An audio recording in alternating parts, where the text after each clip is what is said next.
Ready for no snow? Well, I just want to clean my car and have it be done. So this back and forth, I know I talked about this on my show last week, I think. The yo-yo weather of Colorado The yo-yo is weather. Yeah, the it's yo-yo great. weather. Yeah. Yeah, I don't like it. It's kind of like But K4CO radio. When you tune in and you're not feeling the jive, just wait an hour or so because that is true. It can exactly. change very quickly.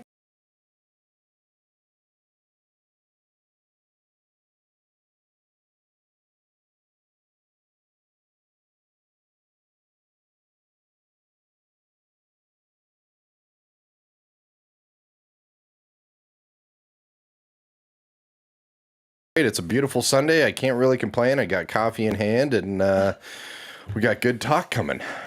So I do. Yeah, It exactly. is cool. Yeah, thank you for coming in. So, for those of you tuning in on the radio or on the app, you can also see us live on Facebook at K4CO Radio. We are also streaming live on Instagram as well at K4CO_radio and also our YouTube page on K4CO Radio. So, you have lots of ways either to hear us, see us, applaud us, all of the above. What's really cool, so this is going to be for 3 hours. IT, a lot of stuff coming at you with IT1Services. We're going to talk about security, technology, insurance, backups, hackers, and protection. And we do have lots of guests that are coming into the studio and also calling in. So this is pretty cool. If you do have a question, a couple different ways that you can do it. You can call in at 720-464-2295. Or for those of you that are watching us live, you can send us a message on the Facebook or Instagram page, and we will get it too. So we are hitting the waves strong with IT1Services, baby. We want to make sure you get this info because a lot is changing really fast, and it's important to keep up with technology. And I am one of them. I am very slow when it comes to technology. So thank you all for tuning in. And yeah, thanks, Brett, for coming in on a Sunday. Absolutely. Absolutely. Do you want to give a quick overview of IT1Services, your platform, your business, and we can dive into kind of more specifics? Absolutely. So we are what's called an outsourced IT provider. So we do IT for small businesses, 25 and below, people, that is, not age. And we take care of absolutely everything, soup to nuts. So whether it's a computer or stereo or TVs or devices, firewalls, switches, routers. I've been doing this for almost 50 years, and there's very little I don't know. Not that I have a big head, it's just a good memory. So we literally just take care of our clients in whatever way they need. And I thought today would be a good time to discuss some different topics that generally affect everybody in some way, either in a concern or something happened to them or something happened to somebody they knew. And I'm going to have some different guests on today in little half-hour increments. And, you know, one is a sales trainer, there's actually two sales trainers, different kinds of companies, and how they deal with their technology and things that they run into and their clients run into. We're going to talk to one of my clients who does mediation and how that has changed. You know, people think mediation, big judge sits in the corner, you know, kind of thing, and those things have changed dramatically. And you know, if you're in a small business and you're dealing with legal issues, you know, that can be a problem. So we're going to talk about that a little bit. We also have a couple of people who have been hacked recently. One out of the country and another for the last 2+ years, who cannot open a bank account without getting hacked. It is so ridiculously invasive, and people just don't get it. So we're going to talk about those things. Well, I personally am looking forward to the discussion about being hacked because it used to be you could spot them pretty easily, and now they're getting very, very creative.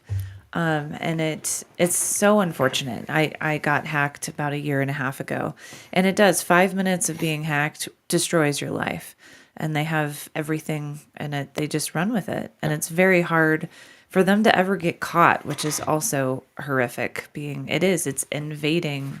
I love that you said invasive. It is. It's like it's being robbed. It's someone's breaking in and stealing your identity. So I like learning about it and how to protect yourself because it's running rampant. I think it's how many seconds for everyone's getting hacked. So it's a constant that that people and bots and spiders out there are trying to hack you constantly.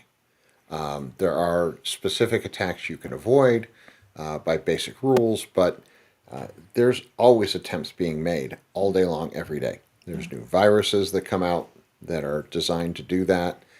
Malware, ransomware, whole bunches of different types of attacks.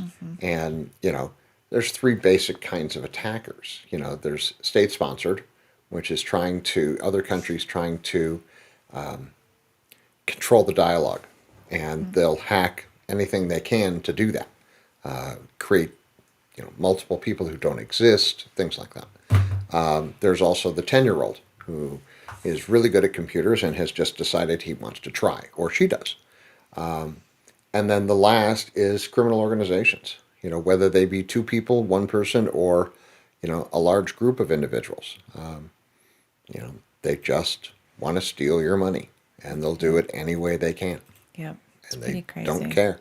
No, for sure. They absolutely don't care. Yeah. Saw the new movie Beekeeper. Like that one. Beekeeper. Oh, yeah. Okay. That's about getting hacked. It's about retribution. I will definitely watch that one. I like it when consequences hit.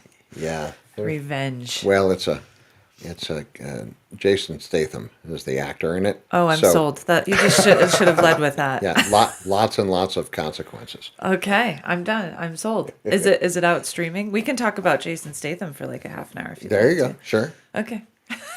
I'm just kidding. We aren't doing that. I bet some females are going, oh, I'd be down. No, I think the best line he had was he walks up to the receptionist in the building he's about to kill, and he sets two gas cans down and says, "You should tell everybody to leave," and just walks up. There's going to be a fire. That's awesome. It is, Liz. It's like Man on Fire with Denzel. I like that, like badass. I can say that, right? Yeah, cool. Well, apparently you just did. Yeah, I just did. Well, I definitely, for your services, people can drop off their equipment with you. Correct. And you can also go to them. Correct. And you serve all of Colorado. We serve all the continental U.S. and we serve some abroad. Okay.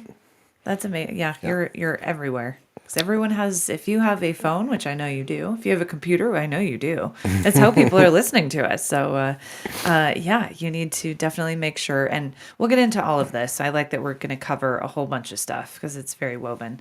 And another thing I love is you can just buy time blocks. And so you can even give them as gifts to other people, time blocks with you guys. Absolutely. And it's not like, a lot of attorneys out there where it's just like, oh, I just did 15 minutes. That's an hour. So actually, believe it or not, attorneys bill in 6-minute increments. 6-minute increments. Yeah. Okay. But I have 3 attorneys for siblings, and I just really like the way they bill. So when you do an hourly rate, an hour is an hour and 1 minute's 2 hours. Right. So with the blocks that we offer, only the first hour on site is billed at an hour. Everything else is billed in 15-minute increments. Gotcha. And you can use the block for absolutely anything you want.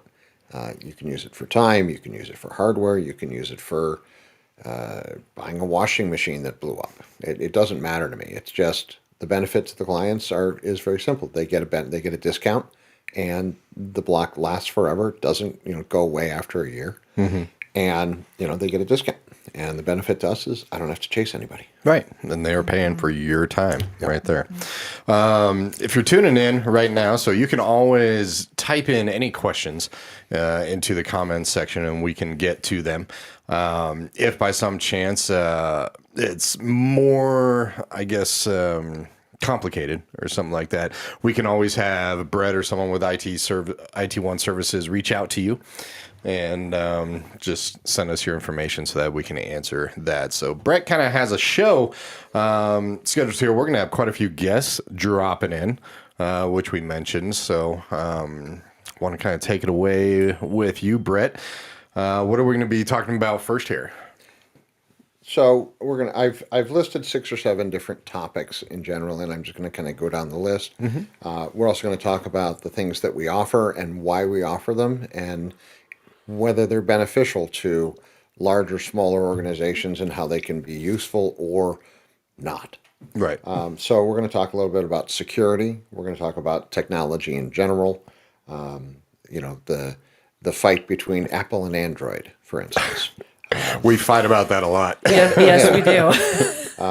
And talk about fear. The greater majority of sales in technology is all about fear. It's all about, is what I have, can it be protected? Oh no, I need the newest, bestest, greatest thing in order to stay safe. Is that valid? And if it's not valid, will somebody tell me, or will they just sell me stuff? We're going to talk about insurance and the needs for technology where it comes into cyber insurance.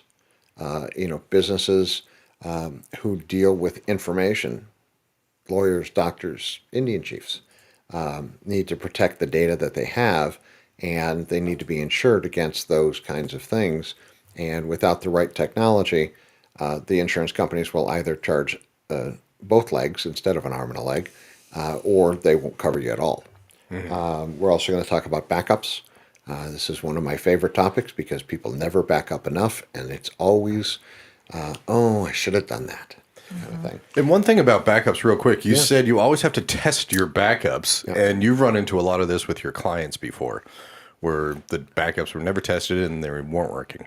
So I have a client who I brought her aboard, I think 6 or 7 years ago, and she had a server and she was running a daily backup, or so she thought, and it was using Windows Backup, which is an inclusive product. It comes with it, and she had terabytes of storage, lots and lots of gigabytes worth of data in the backups. But that particular program can back it up, but you can't restore it because it's too big. Gotcha. So we implemented some other solutions, but it's just choices, and you have to test your backups to make sure they work.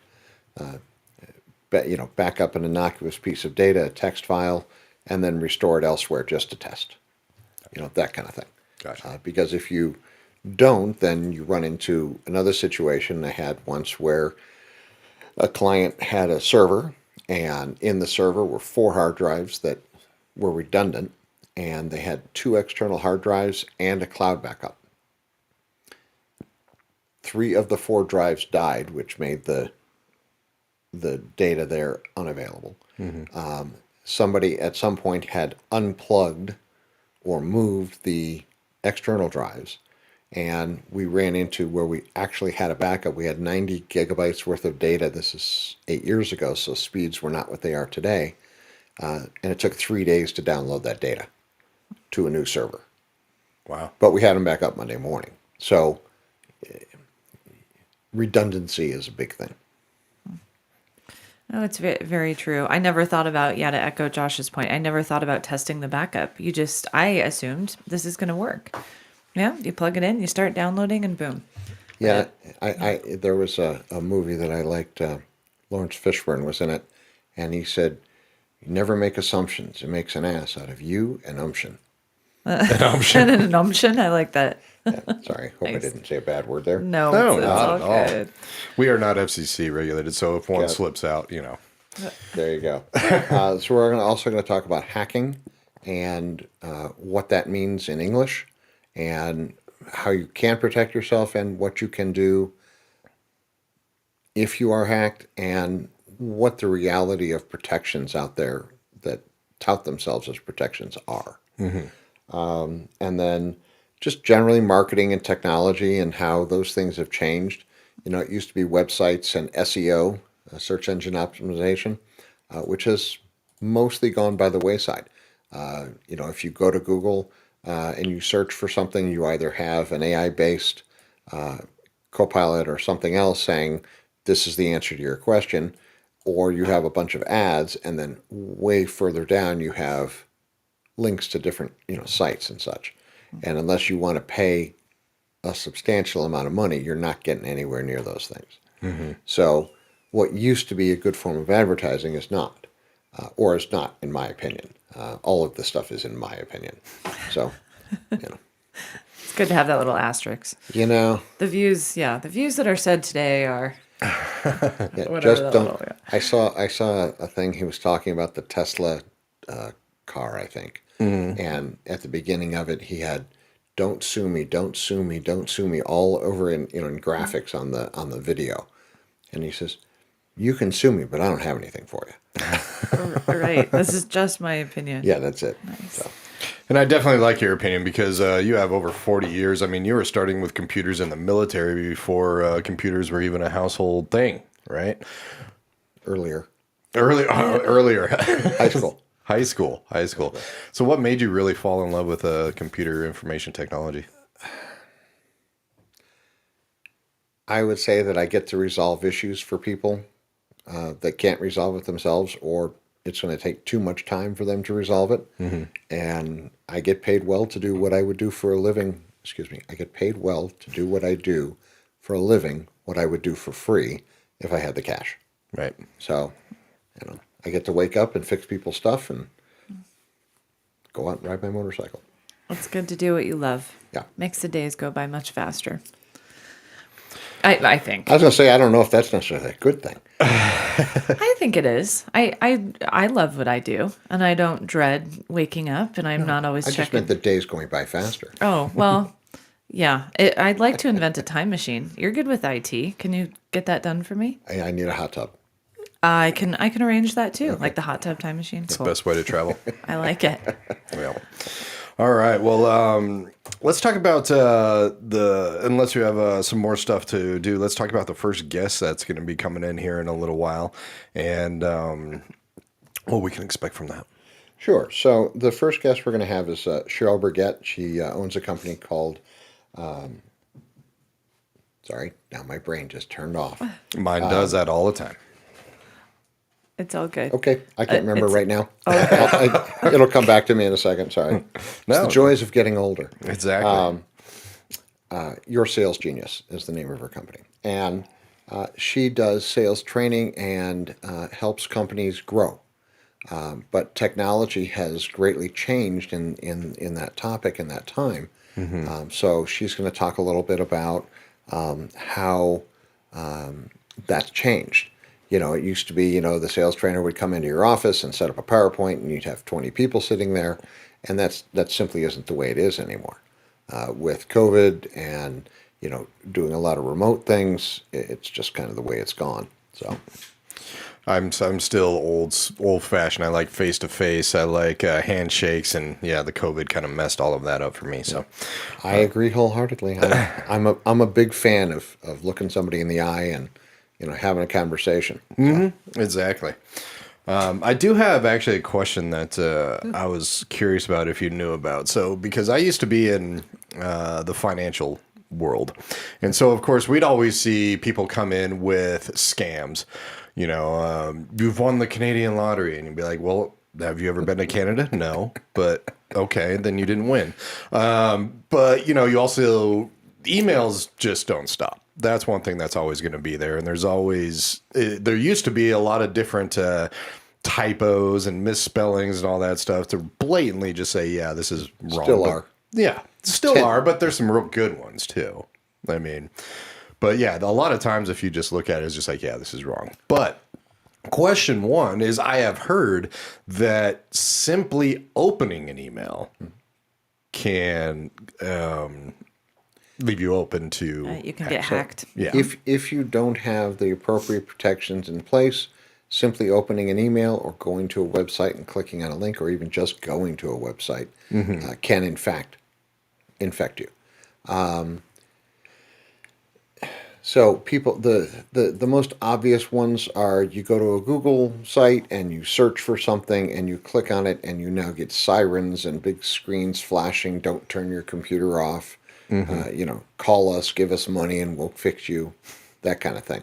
Would you like the beekeeper? And the trick to that is turn off your computer and turn it back on. So, and I say these numbers with quite a bit of guessing because I haven't done the research and honestly don't care about it. But within a very short period of time, in seconds, Google gets hacked consistently. So you click on a link and it leads somewhere else. They do fix it, but the interim between them getting hacked and it being fixed leaves people open to getting nailed. That's why, you'll get that kind of an attack and then you won't, clicking in the same place. With respect to opening files, it doesn't have to be in a computer. It can be on your cell phone. It can be on your tablet. It can be on a computer. It can even be on a TV acting as a computer. Right. So- because there's a lot of smart TVs out there nowadays that. That's a much more difficult hack, and you're not really going to get much other than possibly a little video and audio. The hacker isn't. But the things that people may not be aware of is if you don't update your computer, and nobody likes to update the computers because inherently, oh, well, then it's slow and it causes this problem or that problem. But if you own a major manufacturer computer, you'll notice that there's a logo that comes up every time you turn the computer on. Manufacturer, HP, Dell, whoever. That graphic picture is hackable. And people hack that. And then every time that picture loads, it puts a virus into memory. And then Windows loads and it infects the system. Every time. So there are updates now, and have been for, 6-8 months, where you need to update the BIOS to avoid that. And that's just the latest one that I know of. Yeah, there's updates every other day, right? Or every day. Yeah, pretty much. There's just a lot of that going around. Text messages, job offers, all these kinds of things. There are all sorts of new names for all the fields in technology. So,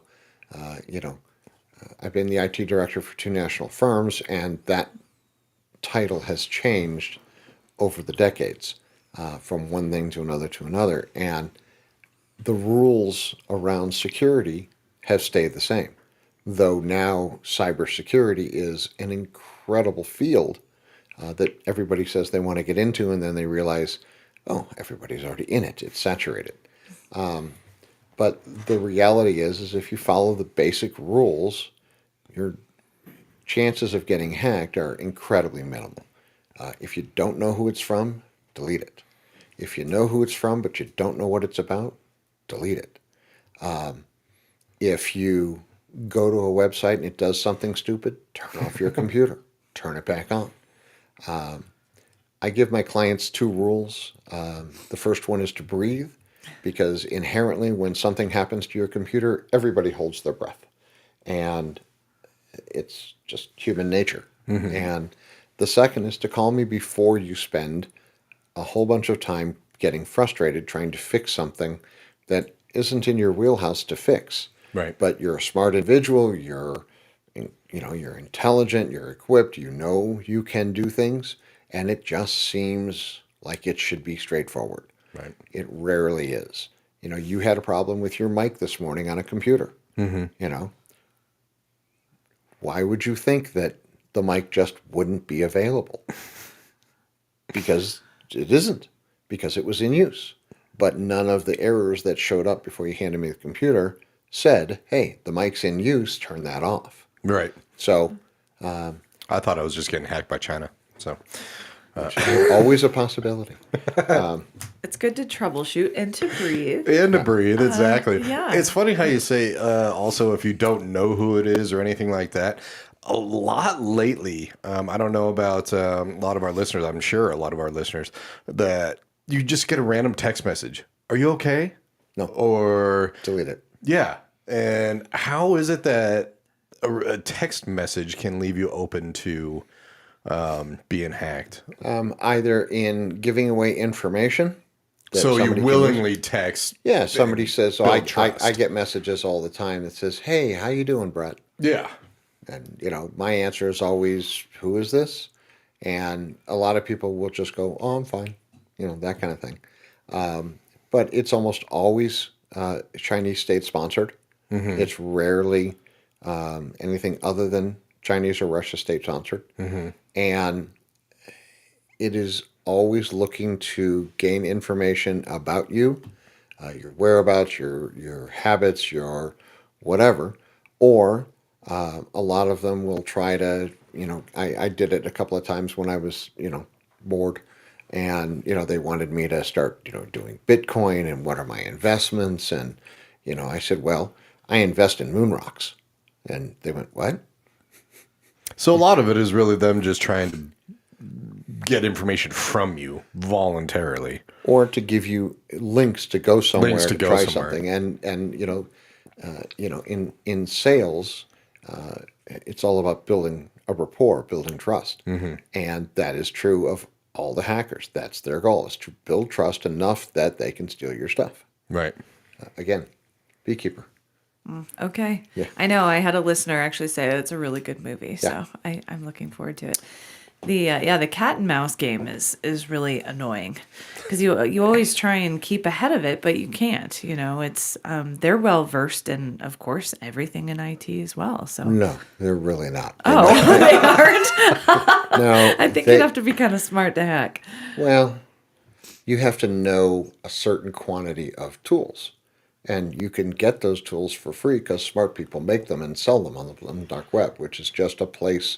It doesn't have www.something for an address. That's all it Gotcha. is. And they will literally sell a tool for you to send out spam messages or to steal somebody's access to their server, so you can do that.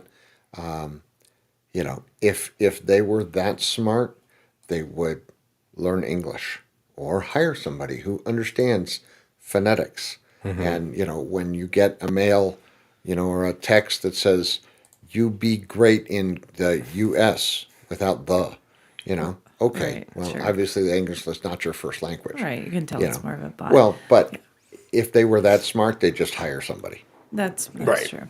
I have another. It's not. I don't know if it's directly IT related. But quick question. So when we get phone calls and it's a spam, if you don't answer, I've heard two schools of thought. If you don't answer, they'll go away. I don't find that true at all because I sometimes like to pick up the phone and have some fun. Is there Absolutely. a way of, because I see advertisements of use this app and download this Talking to about like call blockers. yes. So I typically use the call blocker provided by my provider. So in my case, Verizon. It kicks out about 70% of them. But again, I answer all the spam calls because it's business. So Right, I answer. sure. They may actually have something useful for me. Okay. Because spam is not just spam. It can be somebody who's just had a number that got on a list somewhere. Gotcha. Or it's similar to a number. And I got my first caller coming in 1 minute supposedly, so I'm gonna Awesome. join that, and we'll have to see Sounds good. if she's there, and she is. Okay. All right. So this is Cheryl Burgett from Your Sales Genius. Hold on just a second. Admitting, Your sales genius. and we're actually doing this on Teams. Okay. Hey Cheryl, how you doing? Can you hear me? You're muted. See, this is technology This is 101, techno- boys You and know, girls. It's every very- time I go to like a Zoom or a Google Meet or anything like that with a company, Your mic is muted. everything's muted or the audio is messed up or you something. go. It always Hi. takes like a few minutes. You were you sure. unmuted yourself and then you muted yourself again. Hold on, let me chat with her because she has her mic muted. Yep, and we get it. See, Mike. ladies and gentlemen, even the experts, it's just it's how it goes. We're That's all why I'm in a this together. face-to-face in person type of person when I'm True. going out for business and yeah. Well, So. I like it all. It's all But technology is amazing where we can be live on the radio Yes. with Absolutely. It is. And I'm actually going to text her because she's not seeing that I'm telling her that the mic is muted. Yeah, no problem. I'm looking forward to speaking with her. Once again, everybody, we're with Brett Minzer with IT1 Services. And you can go to it1services.com. That's IT, the number one. Can you hear me now, Cheryl? Services.com.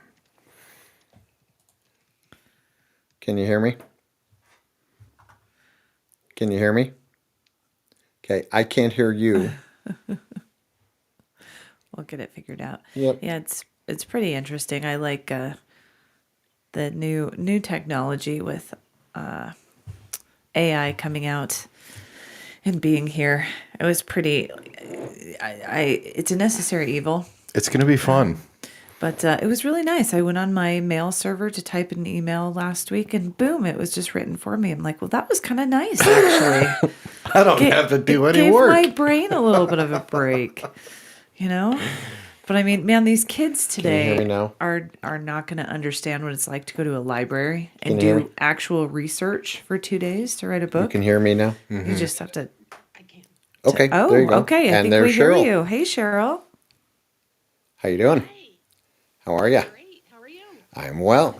So we're trying to get everybody on, and so we're on K4CO radio. I think you can see me. I'm ensconced in a lot of microphones. So I told a little bit about your company and what you guys do, and what my hope was is to talk a little bit about how technology is used in your company and for your clients, and obviously any other issues that you have or things you want to talk about. We got about half an hour.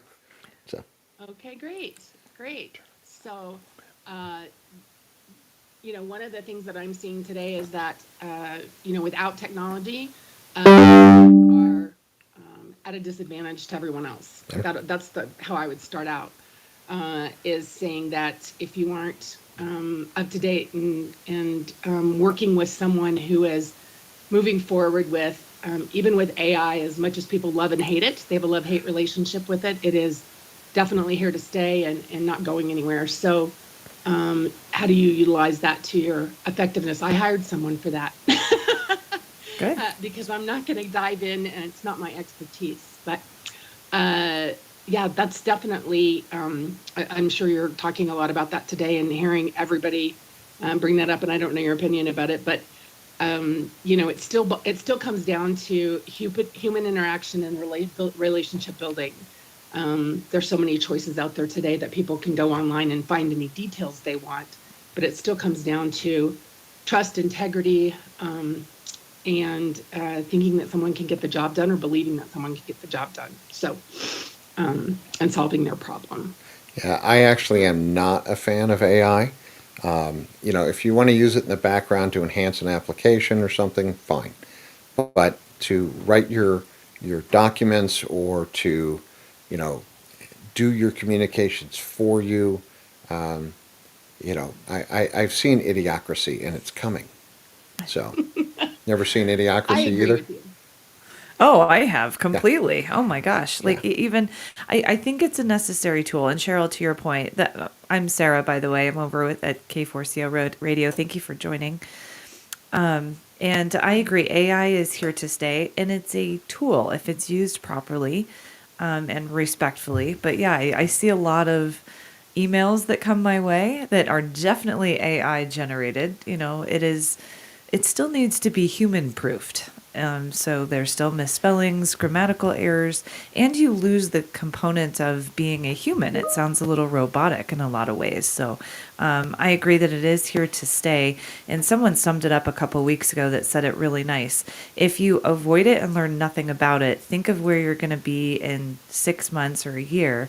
So you have to learn at least a little bit to know a bit about it. Yeah. Absolutely. But I love that, you hired someone to do specifically that. So, and Cheryl, your company is your sales genius. Is that correct? That's correct. Okay. And So, yeah, tell us a little bit about your company and more in detail, if you would. Yeah, so businesses generally hire me to double and triple their revenues. And that incorporates a lot of things, but I know that we look at their sales process and where they're spending money. So those are the two top things that we look at, because where are they spending money expecting a different result? And then where, if they don't have a sales process, marketing and sales are not the same thing. They lump it together all the time, sales and marketing, but marketing is wanting people to come to you. Sales is actually more of the outreach side of getting leads and working through a process that leads to a sale. So that's what we focused on for the past, I've done it for 15 years under my own umbrella, for 9 under Your Sales Genius, and helping people get comfortable with the conversation and just solving problems is really what I help people to focus on, because sales has such a bad reputation, and we all think of the used car salesman or somebody being so pushy, but the reality is, if you can solve someone's problem, you owe it to them out of integrity to share with them how you can solve that problem. I love it. I'm curious because we talk about that in business, right, all the time. If you're in business, you're an employee, you think about, and I agree with you completely, sales and marketing are very different things. So with marketing, we're thinking about branding, how you're representing yourself. So in the world, because today we're focusing in a lot on the IT, so I think of marketing as all these different platforms and mediums, whether it be on social media or face-to-face and networking. What are you finding where the world is? What are some good marketing strategies? Yeah, so I think some good marketing strategies, depending on the size of the company. What I think people are misled by is that smaller companies, i.e., companies that are less than a million, and even less than, even to up to less than 7 or 8 million, don't have the money to compete on social media. It is a visibility tool, not a sales tool. You can get some traction, but you're competing against a very saturated market. So I think some really, I have found that the best marketing tool is to get out and speak in front of groups that are already preset, and give them value. It's all about education-based content. And the more that you can get in front of large groups of people, so speaking, networking, and sponsorship are always the 3 I lead with. They're in person. It's a quicker way, fastest path to cash, way to get in front of people. And so that's one thing. I think marketing and branding. I think people spend a lot of money on fancy websites that have no business spending lots of money on fancy websites that really generate no, get a client, keep a client, or add to the long-term value of a client. None of that's happening through websites. And I think a lot of that is just, have a great LinkedIn profile is a better opportunity and less expensive than spending, $10,000 to $20,000 on a fancy website. So Did what that do answer your question? No, you're fine. So what have you noticed in the technology industry and the technology that you use on a daily basis that has changed over, say, the last, I don't know, 5 years? Oh, wow. I think that things have gotten so much more sophisticated that you can automate so much more to make the small business owner more effective. So I think there are apps and tools, a bazillion of them out there. Maybe that's a little exaggerated, but that you can use to make the process more efficient. I am, a big fan of still people do business through picking up the phone. The most successful businesses don't let their phone go to voicemail all the time.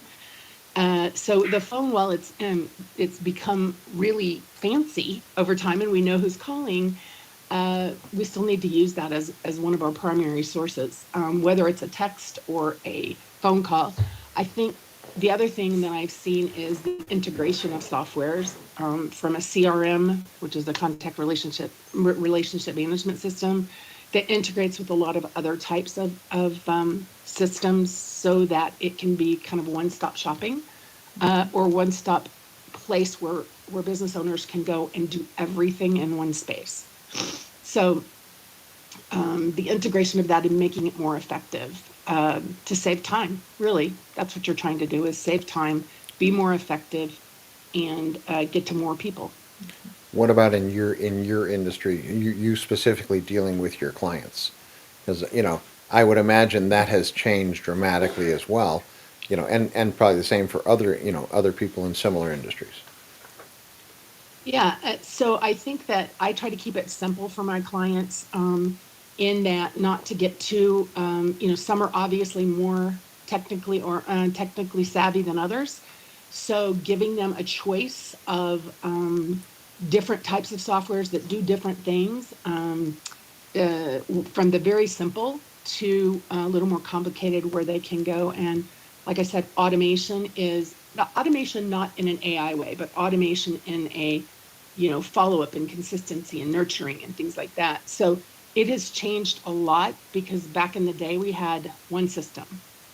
We had one system, and everything was done more on, I call it, manual basis than it can be set up for automation. I can hit one button and send a very kind, even personalized follow up email or text to an individual I just talked to within 3 minutes of talking to them, which before it would take much longer to individualize all of that and do something separate. So I think with the advances of technology, they're way ahead of where small businesses are. Larger businesses can incorporate things much faster because they have more teams. But a lot of times I'm dealing with, a company with less than 15 employees that they may have somebody in their technology area, but generally not. So what about, and I'm more try to direct the question towards what you do with your clients. So 5 years ago, how did you meet with your clients? Oh, Oh, oh, maybe 7 years ago. okay, 7 years ago. 7 years ago, I did a lot of meetings over the phone. That's how we did it. Yeah. And now, I will meet with my clients in person if they're local, but really as a time saver, I meet with all of my clients really via Zoom. Started out with Skype, right? And Zoom kind of took over the world. Sorry, Skype. And maybe people don't believe that, but I think Zoom is a reliable way to connect with people. So definitely, rather than driving across town and meeting with somebody personally, which at the end of the day takes you 3 or 4 hours to do, in the traffic we have.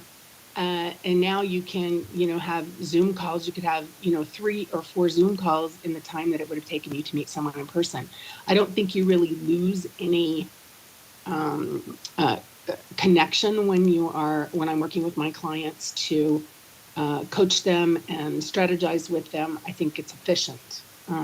And that's how I always present it to my clients. People who have time to meet in person and don't use the technology we have today, it's just a really big, huge waste of time. So helping them to be more efficient and productive and get a focus is how I help people to do that, and saying that, it's okay to meet via Zoom rather than in person.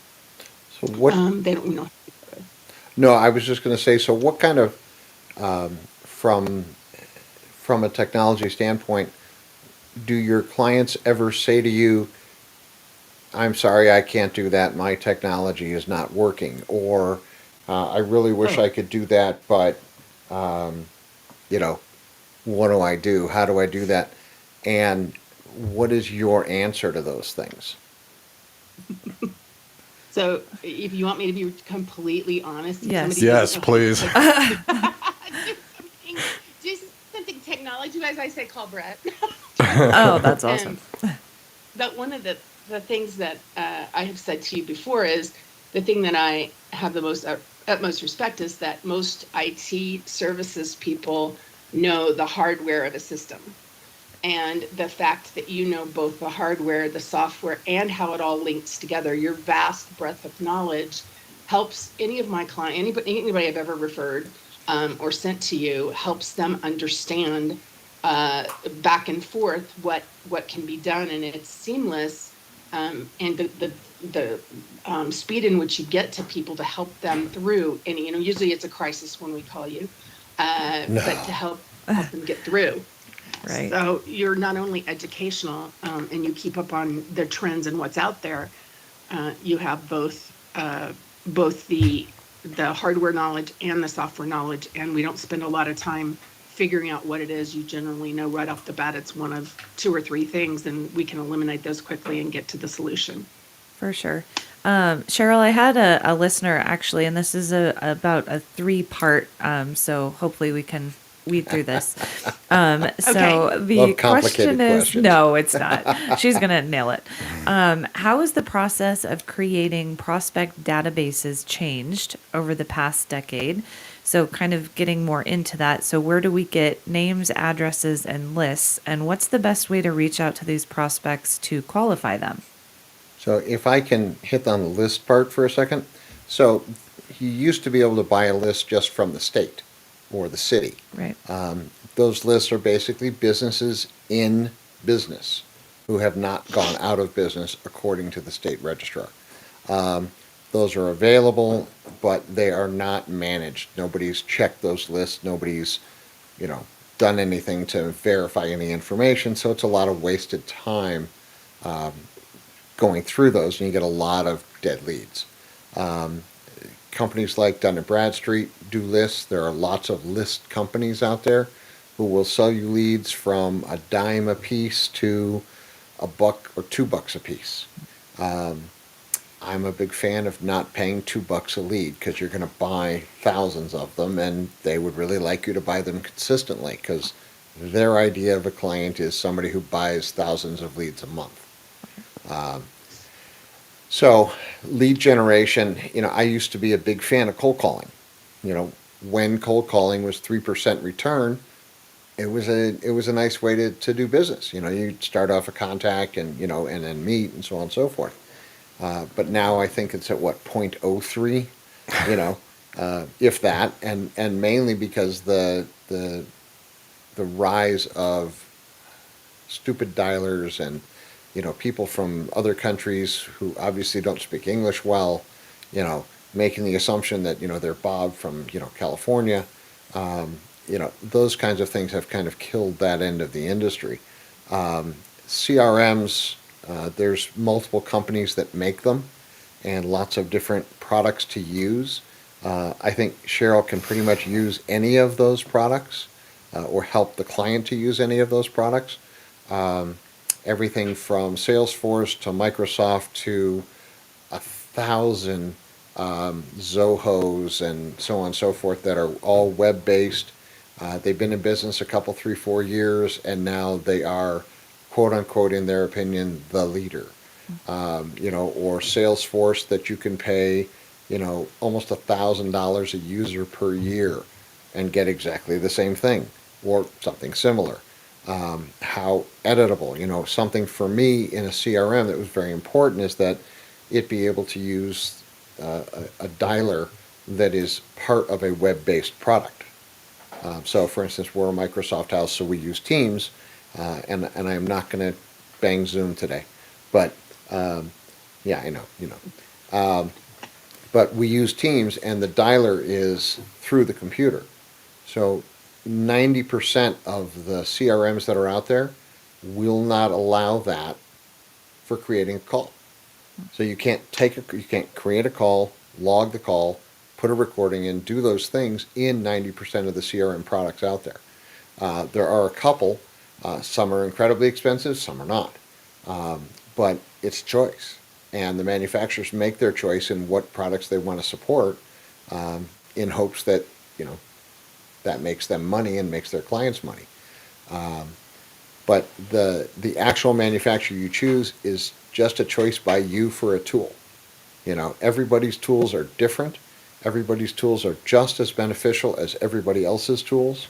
It's just, back to the thing with the, Apple versus Android, Google versus Microsoft. It's a choice of tools. And you like it, you don't like it. If you ask somebody like me, they're going to tell you that, Google products are the least secure products in the history of existence. And that if you want security, you should go to Microsoft. And on the other side, they're going to say things like, well, but it's really easy. Yeah, so stepping off a cliff. But the difference is, if it's an effective tool for you, easy, secure, not easy, doesn't matter. if it's a tool for you that you can use in your business, then it's an effective tool. I've had 2 clients who shifted to Microsoft based on my recommendations and just could not overcome the differences in the products or grasp that different levels of security require different things. And we shifted them back. Not because I have a vested interest one way or the other. I don't make money from that. I don't, and even if I did, I wouldn't make the choice. You know, clients use what tools they use because they're effective for them.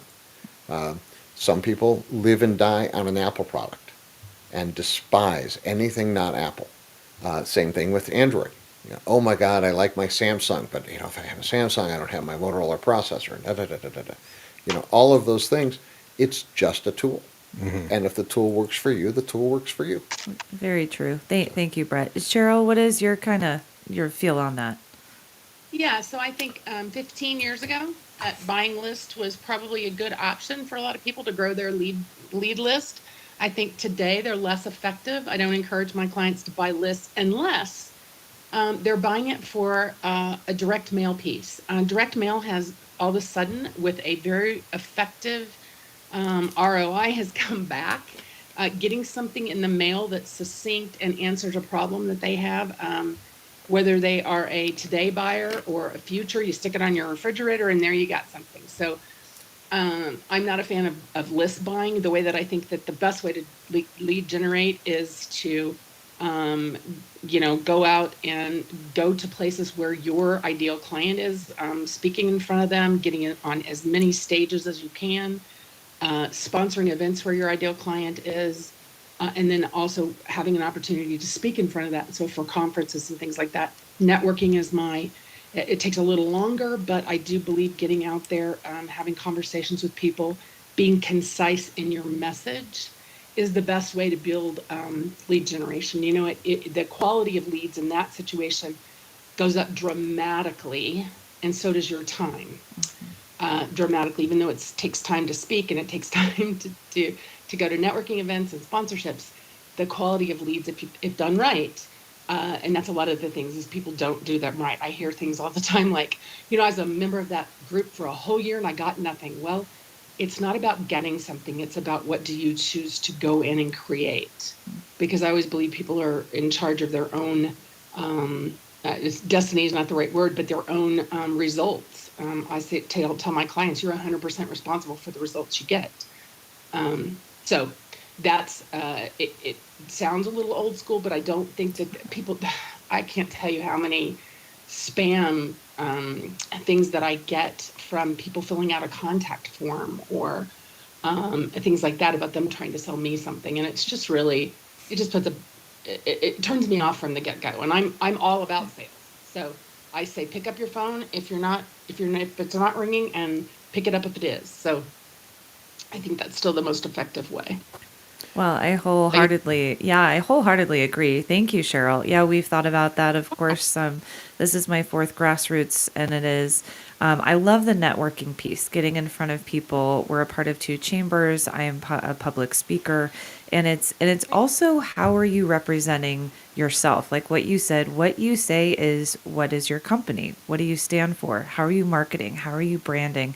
And really get it across of, this is what we do and this is what makes us stand out and unique. And it does take time. I think we've been in a world where there's so much instant gratification. And so it's, hey, you aren't going to go to one networking group and get 15 new clients. That's great if you do. And it probably doesn't always happen that way. And we tell people that, and we're all in the same boat, that you can't market yourself for 3 or 4 weeks and expect, your business to take off. It's just, I wish it was in a perfect world, but it just takes time and doing all different platforms. It absolutely takes time, but it also takes effort. Right, of course. And, well, yeah, but you and I say that, of course, and people join lots of different groups thinking, hey, networking, I'll show up once. Yeah. Right. Or I'll show up once a month, or I'm not, I don't have time to go out and have coffee with people or have a conversation or have a drink or whatever it is. And people think of networking as if it were a mailer. I'm just going to push it out and it will eventually come back to me in some level. Right.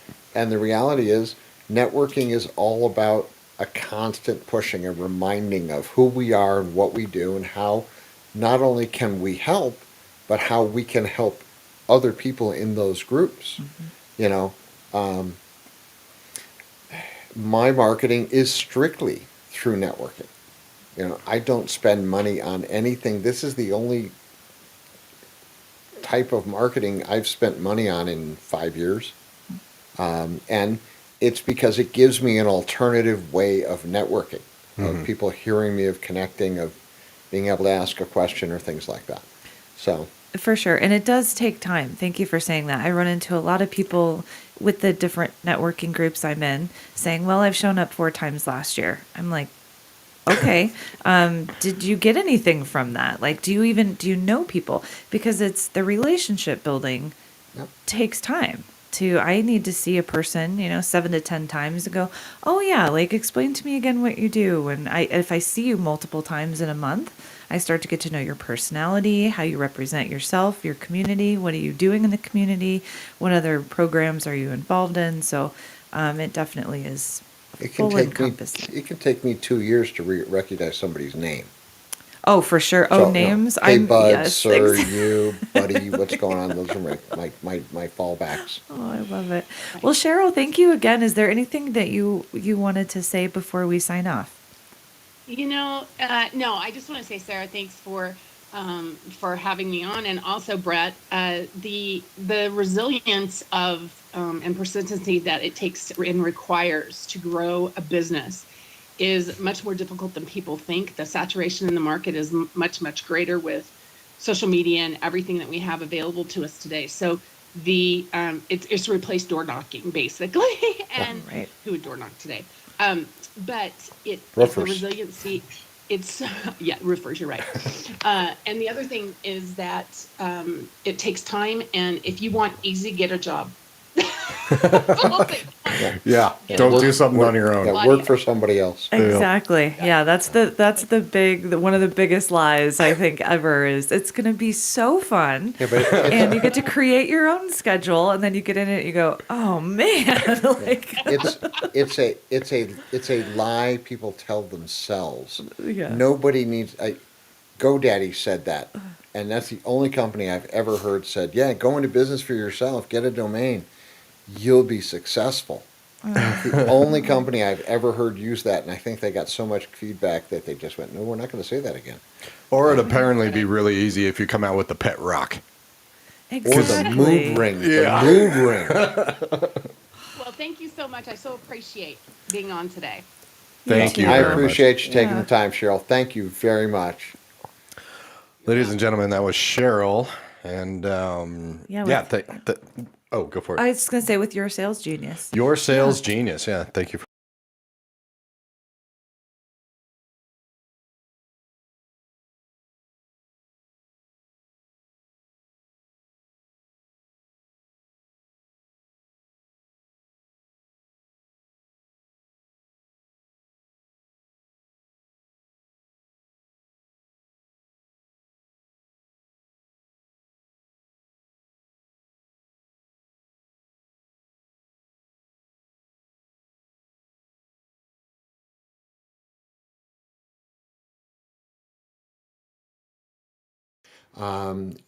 Luckily, I have her as a client, and I thought that how technology works in her industry and how it used to work versus today might be something that she'd like to talk about and that people would be interested in hearing.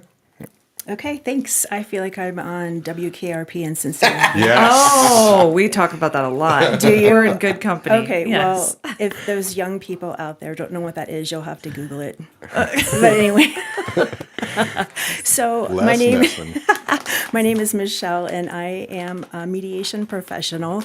I help people work through conflict. It's really gratifying job to sit with people in their mess and kind of help them unlock what is causing them to be in conflict. So conflict in anything specific? Well, so I do two things. I actually do mediation, and then I also teach it. So I train people, new mediators, on how to work through mediation. And it's basically a human process that we teach and work through. And yeah, so Okay. Well, with conflict, like with in a marriage, is this a conflict yes, in your everybody thinks that computer? mediation is with divorce, and yes, we do some divorce, but my expertise is actually in the workplace, where employees are in conflict and perhaps need help just communicating better and figuring out where are the barriers, what are the expectations, personality differences. I'm sure we've all experienced conflict someplace in our life. Brett is shaking his head, and I just don't believe him. Actually, I know you have experienced conflict. At my company, no. You conflict with me, you can go find a job somewhere else. Well, maybe your clientele. Oh, no, I have no conflicts there either, because I always say yes. Not at No, all. I always say yes. Nice. My job is to serve. And Yeah, we were both on the same page with yeah, that. and there are so many ways in which people, I think, don't serve their clients. They want whatever they want out of something as opposed to what the client needs out of it. Lots of people in my industry bring aboard clients because it helps their bottom line. They write contracts because it helps their ability to sell their company at some point in the future. That's their goal, and it's not mine. My goal is to serve as many clients as I possibly can and solve as many problems as I can and make as many people as I can happy. Doesn't And- work, but I try. And also help them out in, like, right before they're going to do a presentation and their technology's not working. Never happens. They always know their stuff. Yes. Always. In a panic. So, anyways. We actually did that before this show. Oh, good. His mic wasn't working on one of his And he computers. helped us. Of course he did. I am curious. There are a lot of tools. I've been talking about that this weekend. So there are different like online tools that you can have resources to. You can have, of course, everyone sit down. When you go into an office with, let's say, 10 people, and they are having conflicts of whether it's communication or personality styles, what is your first go-to? The first thing we do is have a personal intake interview with each person ahead to try to get an understanding of their perspective, because as you probably know, that we are all individuals and we all come with this idea of we have a background that has built our beliefs and values and how we operate in the world, and it's individualized. And so if I can come or just have that conversation with people and kind of get an understanding of their perspective, that gives me the first clue of where the disconnect might be. And so I also start to formulate issues that might be the agenda items that we need to solve. But more importantly, the method of mediation that I practice is interest-based. And what that means is that people come with needs, fears, concerns, and desires that they're not talking about. They may not even know what their interests are, as far as why they're behaving in the way they're behaving, or why they think the other person is behaving in the way they're behaving. So that's my job, is to kind of help everyone connect the dots on what's underneath and then what's actually happening. I love it. Well, yeah, I agree. It's kind of a little bit of therapy, but it's sometimes the way that we are projecting in the world, we don't see it. And I like getting to the actual core. I actually just took a test, a cultural index, this weekend, and I found it fascinating that some things lined up, like, oh, this is how I see the world. This is how I take in information. It's kind of similar to a Myers-Briggs. Like a lot of people, we talked about this last night, like, wow, we really thought we were extroverted and we're actually introverted. And we can all be sitting here at the same moment, taking in information very differently. Oh, absolutely. And seeing things happen, unfold in a way, and it's different for every single person. And that's what I've learned. I'm going to mediate either in the next couple of weeks, a workplace situation where, and this is, I'm not going to name any names or anything because, of course, it's highly confidential. But, there's a lot of fear because of the power differential. And I'm sure there's fear not only from the person that's a direct report, but also from the manager, because a lot of crazy things can happen if you are accused of harassment or if you're accused of something, and it may just be miscommunication, or I made an assumption about your actions that that are untrue, or the intent of your actions, and so really just clearing that up and helping people communicate clearly. In your years as a certified collaborative mediator, what would you say is probably one of the biggest common catalysts for these disputes occurring in the workplace? Assumptions. Assumptions. Okay. And can I go a little bit more in that? Please, please do. Yeah. We used, as mediators, we used to say, don't make assumptions about what the other person is thinking or feeling. And I've kind of leaned into assumptions and trying to find out what is behind the assumptions. Why are you making this assumption about someone else? What in your life experience or what has happened to have you make this assumption that they are out to get you in your job? Right. Versus Isn't everybody? Out to get you, Brett. Yes, we are all out Just to get Brett. you. Absolutely. It's all about me. But isn't that human nature, that it's all about me? yes. And That's very true, Yeah. especially when people are in conflict. I think Oh, our yeah. brains are wired to, number one, they're wired to make assumptions. That's part of our thinking. I mean, we make very quick decisions about a lot of different things without even knowing it. For sure. Yeah, based on our past. And it's, am I safe? Do I need to flee? Do I need to go away? How do I project myself? We have another question that just came in, if Oh, that's go okay. for it. Yeah. So let's see, I'll read the whole thing. Michelle, it feels like our culture has become more individualistic and fractured. People seem more disconnected today. Do you find this to be true? And what are some ways to create a strongly cohesive organization? Oh, wow. That is a wonderful question. Yes. Yes. Thank you, listener. Okay. Wow. Let me start with yes, I think we are disconnected. I think that, and I hate to be so cliche and say it's digital media, it's, we're on our devices, but it kind of is. I think that one of the important things about mediation is really trying to connect with people and understanding them, seeing them and hearing them for what they're really saying and the emotion underneath. And I think that true disconnection is missing everywhere. I will tell you, if you can learn to be interested versus interesting, and that's a very small difference. I like that. All right. No, continue. Yeah. please. So, and how you do that is just ask really good questions. Listen more, talk less. Yeah. Listen and ask questions. I think that is key to connecting with people, especially leadership. One of the major things is that leadership assumes they have all this knowledge, and there's a lack of humility that they possibly may not know everything, especially what's going through other people's minds. For sure. To be open. It's amazing. I had all these conversations this weekend that are all culminating, but it is to be very open. I mean, it is. And I love the fear aspect that you brought up, because it is sometimes intimidating to go up and say, you're my boss, but it's still, they're just a human being, and it's the communication style.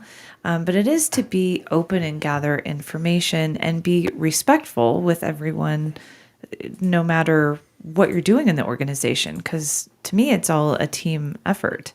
And to hear another perspective, I find that very welcoming, because my way is almost never the right way. So I just throw it out.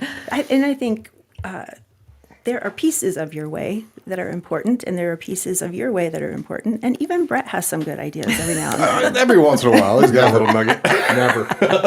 I just read Google. No. But yeah, so I think definitely connection and he's right. Listening is so important to just understanding people.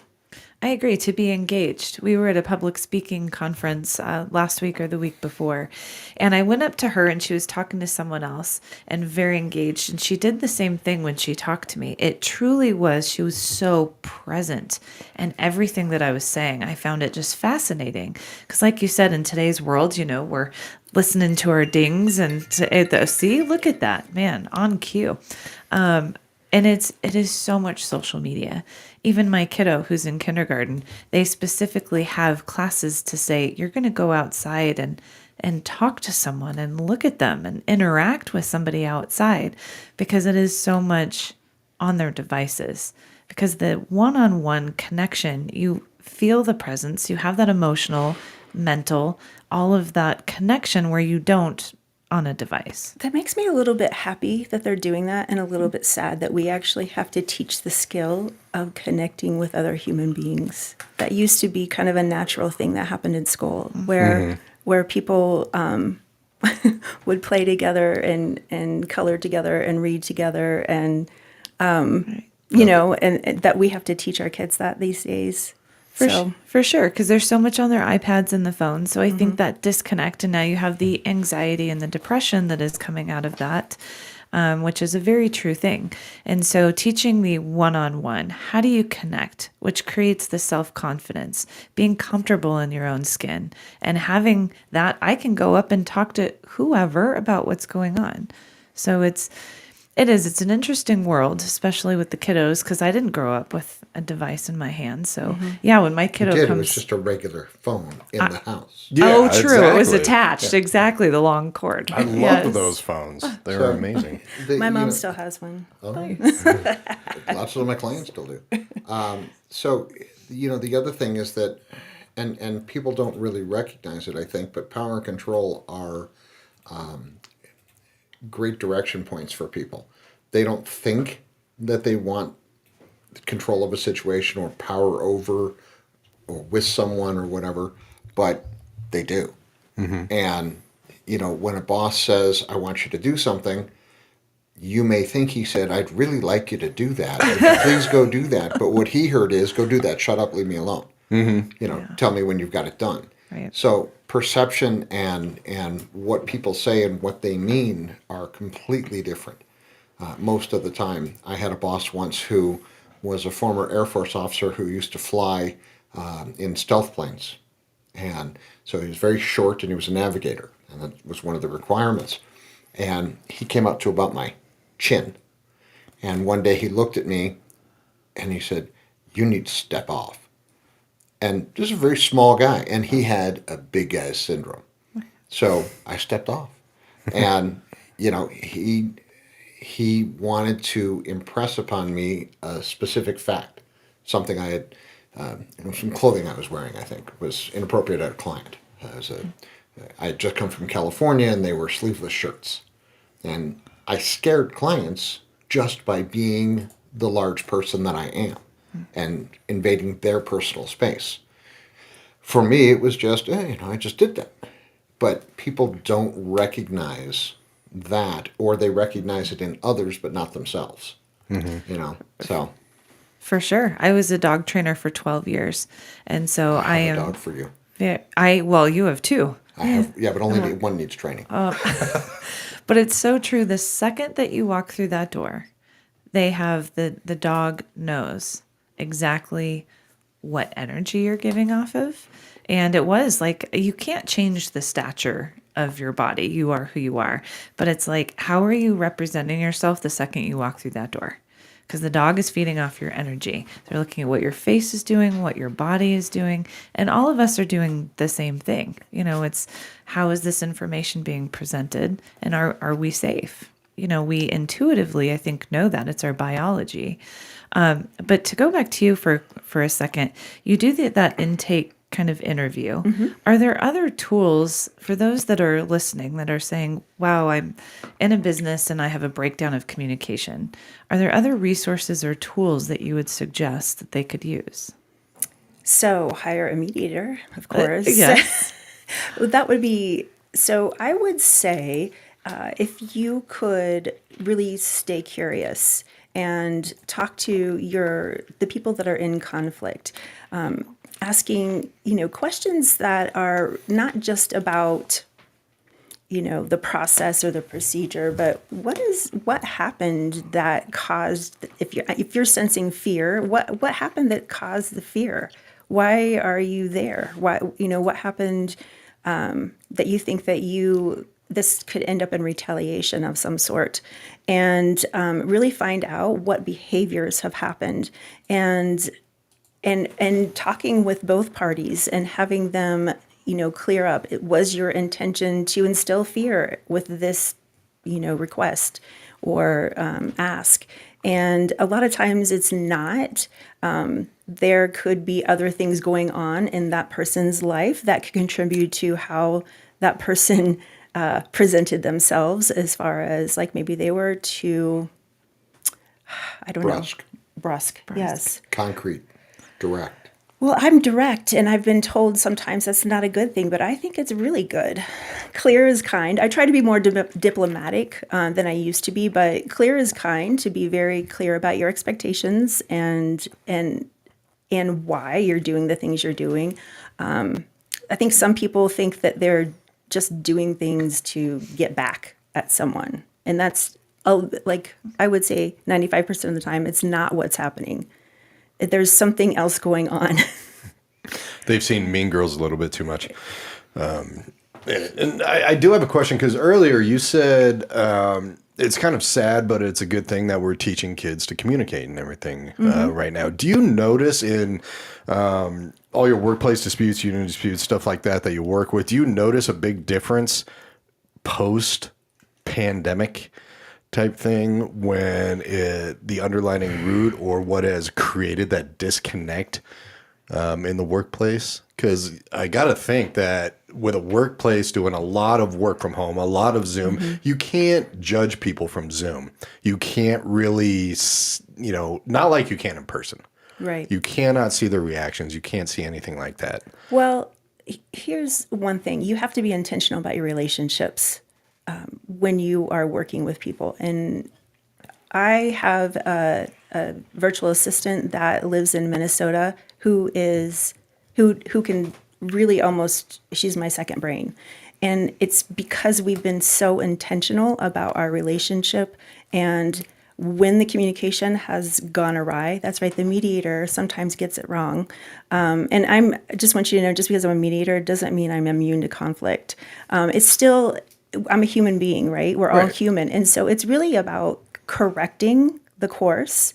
If you are having miscommunication or somebody's unclear, we ask each other. We do reflective, Mirroring. Yep. yes, reflective Exactly what I was just listening, thinking where about. I was we're just going to say that I use it every day. yeah. It's If what I heard you say was, and because what you say and what people hear are usually very different. right. And there is we don't have empathy for what it's like to be in somebody else's head, if that makes sense. And so even though we think we're clear when we're explaining something, a lot of times we're not. And it's really that reflective piece that's when you've partnered with your conversation partner and you've had that connection. It's so true. It's funny. Yeah, we were all on the same page to mirror and echo. Here's what I heard you just say. And it's amazing. A lot of times it was like, no, that's actually not what I was really trying to Yeah. say to you. And I actually like that. Some people get offended if they're corrected, but I like it. I want to get it right. I don't want to necessarily get it wrong down the road. I agree, because days, weeks, months, years go by. You're like, hey, you remember what you said back in 1994? That really hurt my feelings. That's not limited to a relationship. And that's the thing with workplace mediation. People don't know that we exist to help people, even in small businesses. The return on your investment can be just wonderful if you can. I can take things off your plate as far as conflict and have the parties actually come up with their solutions. That's one thing people don't know about mediators either, is that we're facilitative, that it's not my goal to solve your problems. It is my goal for the people to solve their problems in a way that meets their needs and something that they can accomplish. I like it. Are you always in the workplace, or do you ever do retreat type of things? So I do lots of things. I wear lots of hats right now.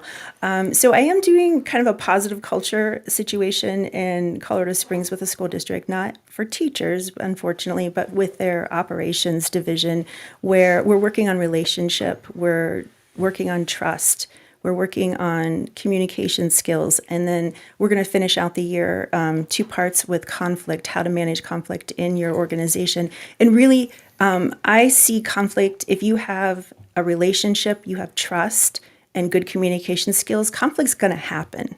It's inevitable because we're human beings. But rather than it being a tsunami, it's a wave that comes, people will get through it, and it goes away. So if you have those good skills in place. I totally agree. Conflict is inevitable because we're all humans. We have our desires, wants, and needs. But if you have the trust, as you said, and good communication skills, because I find when there is conflict, communication goes awry. People will shut down. People will retaliate, lash out. That's very, very common because our feelings get hurt. Right. And then it becomes a different person. But if you've established kind of that core group, that core foundation, I guess is a better way of saying it, is to say, hey, what you said yesterday upset me. Can we come talk about it? And not have that power struggle, and to be on that same plane and yeah. Yeah, one more thing about that, though. I was just listening to a book on my way over, and they were talking about Google found that the most successful teams have psychological safety within their team. And so that's basically that interpersonal trust between people. So it's really important to build that so that you can have those hard conversations within your team. Describe that a little bit more. Psychological safety. What do you Gosh, mean by that? I'm not a licensed therapist, but to me, what that means is that I can come to you as my leader and I can give you feedback, and I'm not going to receive negative impact and or feeling shame or putting put down because I bring up something that I believe is a problem. People that don't have psychological safety, they'll hide their mistakes. They will not bring up something that might be beneficial to the company. Right. There's less innovation happens within a company when there's not psychological safety because it's a risk, right? To take a chance with a new idea. Right. And if you don't have that psychological safety within your team, then it's not an optimal experience for everyone. And if you think about like the power thing too, like if people are fearful of their leader, and some people really believe that's how you run your organization. That's how you lead well. Yes, and I think you are not getting the full potential out of your employees because my mouth got dry all of a sudden. You're not leading your full potential because people, if they're fearful, they're in fight or flight most of the time, and so then they're not being able to use their full prefrontal cortex of their brain. If you really want to go into like brain science-y stuff. But, So staying out of brain science, because I rarely have one, I find that I am, for anyone other than in the military or having been in the military, am a terrible manager of people. And the reason I'm a terrible manager of the people, not the people, but just people who work with me, is because I make an assumption that when I say, yeah, go do that they're actually going to go do that. And they don't take that as, I'm going to kill you if you don't do that, or I'm going to be mad at you if you're going to do that, or I'm going to make you feel bad. I just want them to go do that. And that's just not the way people are today. It's more about feelings than it is about the work. To me, that's what I perceive. I had an employee for about 8 months. I sent her to sales training. I paid for the sales training. I assisted her consistently, and at the end of the time, she hadn't sold a thing, and it was a sales position, and on the exit interview, I said, "Do you have any other questions over this today?" And she said, "Well, I just don't want you to be mad at me." And I looked at her and I said, "How does that matter? You know, it's you wasted 20 grand of my money and 8 months of my time. Why does it matter? Because you're not going to see me after this because you're going to leave. So why does it matter if I'm mad at you? You know, was that what was driving whether, you accomplished your job, whether I'm going to be mad?" And to me, I am the epitome, and I'm not a licensed therapist either, but I am the epitome of both black and white and concrete. So I see no gray. Oh, I live in the gray. And I have You kind of It's have hard. to live in the It's- gray. I do. With Yes, your it's hard. position. Exactly. Well, you brought up a good point. So we have, and again, this kind of came through with the Myers-Briggs, and I took this culture index, but it's how you take in information and how you expel information, because the sales girl could have been very high on the emotional side of things. And I like that because this was just introduced to me, that if when you form a company, or even if you've been in business for 50 years, to give this to your employees and say, just take it, because maybe the way I'm communicating to you isn't how you're receiving it. So I can communicate a little bit differently to say, hey, this person is super logical, or this person is super social, super introverted, super, whatever this is. So when I go and approach the situation, I can be mindful that say, hey, this person's really emotional, or this person's really logical, because how they're going to interpret that is, oh my gosh, she's been mad at me this whole time when that wasn't what you were after. So I just find these tools, necessary, or helpful, I should say. Right, but for me, two things. First of all, for me, it didn't matter whether I was mad. It wasn't a thing in my brain. I just wanted her to get the job done and sell stuff. Right. The other thing is, I worked for a company for many years, and they hired a guy whose toolbox was as a therapist, and they hired him as an HR guy. And he came into the office. He pulled me into his office for, I think, a monthly meeting or something, and he said, "Well, I want you to take this psychological test." And I said, "No." I don't want to be inside Brett's brain. And he said, "Well, why not?" I said, "Because I don't believe in them. I think that psychological tests are designed to put people in very specific boxes that define what people can understand about other people. You're either this, or you're that, or you're this, or you're that. You're not a combination of all of those things plus three divergent things out there in the ether. You're one of these four things, or one of these eight, or whatever." And he turned to me and said, "Well, the CEO wants you to." I said, "No, he doesn't." I said, "I know the CEO. He doesn't care what test I take as long as I serve the clients and, you know." And he says, "Oh, no, he absolutely said that." I said, "You're a liar." And he said, "No, I'm not." And I said, "You want to go 2 offices down and go ask him?" Oh, goodness. "No." I said, "Okay, well, then you've lied to me, so we're going to leave now."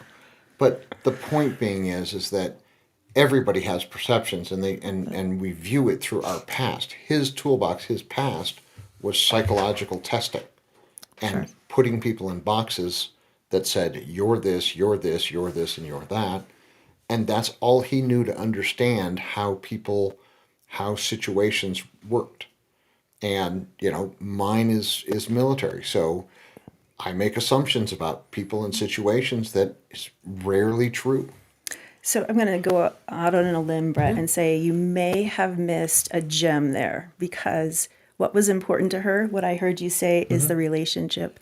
And my husband is in sales, and they're a rare breed. Shout out to you, Sam, if you're listening.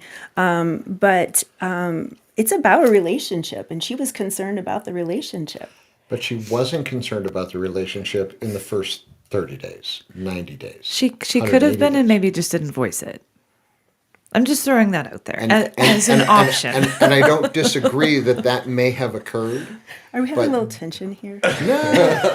So, Do we need a mediator? Absolutely. So I actually discussed those things with her consistently throughout that Oh, process. you did. Okay. What annoyed me and made me upset was that at the end of the 8 months, at the end of all of the she got money, I got nothing for my company and just a lot of waste. It wasn't, geez, I'm really sorry I couldn't perform, or, I had an issue and I didn't bring it up, or any of those kinds of things. It was, I just want to make sure nobody's mad at me.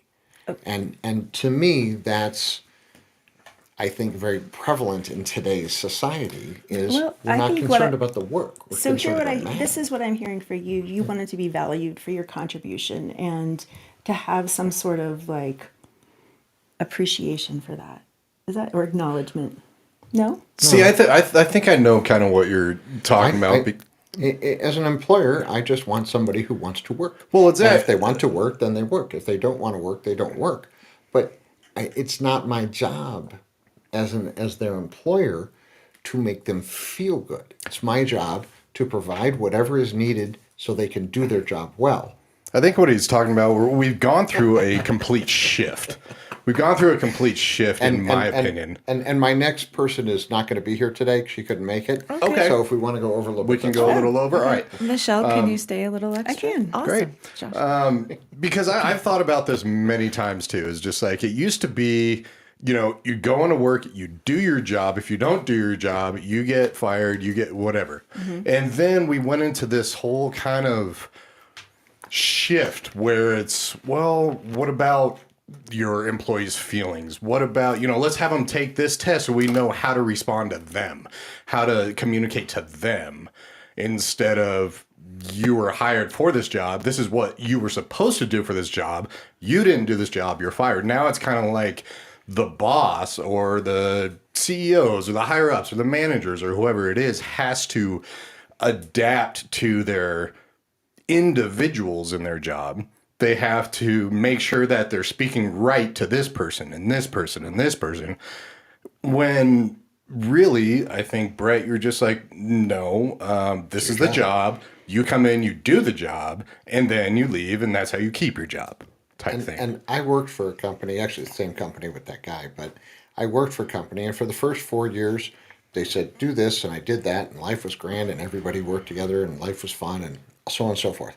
And a new guy came aboard and took over, and he wanted everybody to be happy in their job. That was his goal.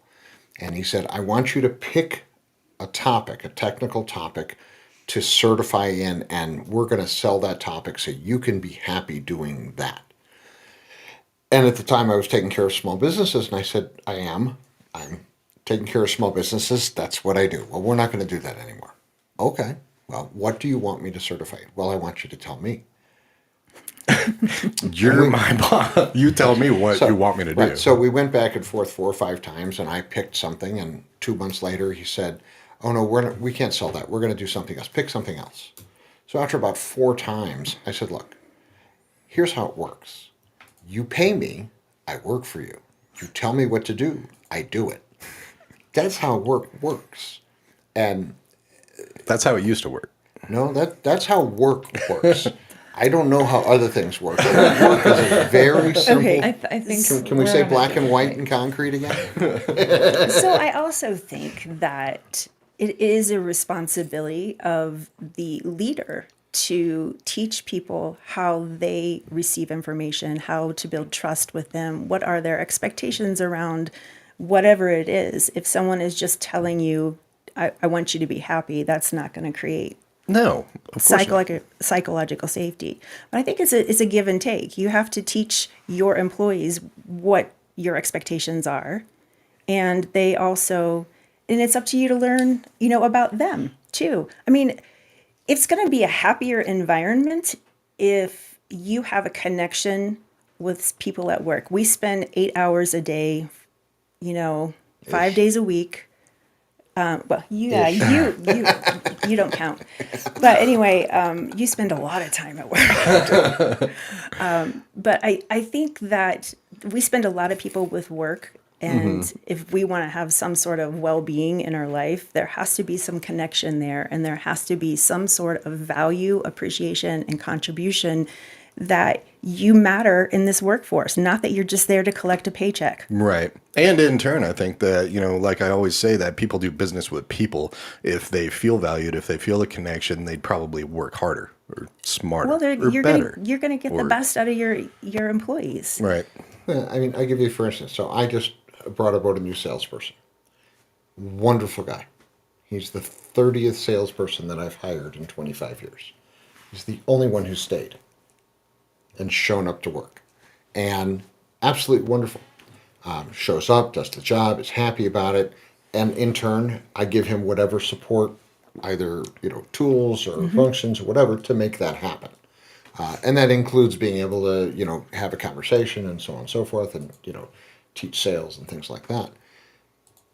But previous salespeople or employees have not, and while I always want to be a personable individual and have that that ability to have a conversation, in the end, for me as a business owner, business rules, do the job. We can have nice whenever, but you got to accomplish I'm the just job. saying. Well, There's so- a common denominator here with 30 salespeople and one that stayed. Oh, absolutely. I look. The one thing for me is I know where I lack. So, from a sales position, I'm incredible. From a technical position, I'm incredible. From a managerial standpoint, I suck. I'm here for you, Brett. It's I don't see it as something I can fix because it's just as much ingrained in me. To give you, for instance, so my motto, my tagline for my company is "We get it or IT done." The only reason I chose that is because I couldn't use the line I wanted to, which was "We always accomplish the mission," because I'm a Marine and I didn't want to have anybody chasing me. So, but I am, from my past, very directed in what I do, and it helps in my job, in my company, and in my life to be that directed. And I am very concrete in that my personal life and my business life are very different. I can be. You remember Eddie Murphy when he did Raw? Oh, that in was the 80s? amazing. And he's talking about he gets the wife from Africa who's going to kowtow to him and be all the things that he wants her to be, and then she meets women in the area, and she comes out 5 minutes later and says, "Eddie, I want half." And it's not because and she doesn't want to know. She no longer wants to do the things that he wanted to do, and it was the perception that those things are different. And for me, I am very direct and blunt in my business life. I'm here to solve issues. I'm here to make you happy. I'm here to do those things. In a personal life, I am the exact opposite. And I am simply available. Let's have a relationship, have a conversation, do those things. And it's not about me and mine. It's about her and hers. And it sounds like at just work, different. it sounds like at work you say you get the job done. You're great at sales, but you recognize that management, not at all.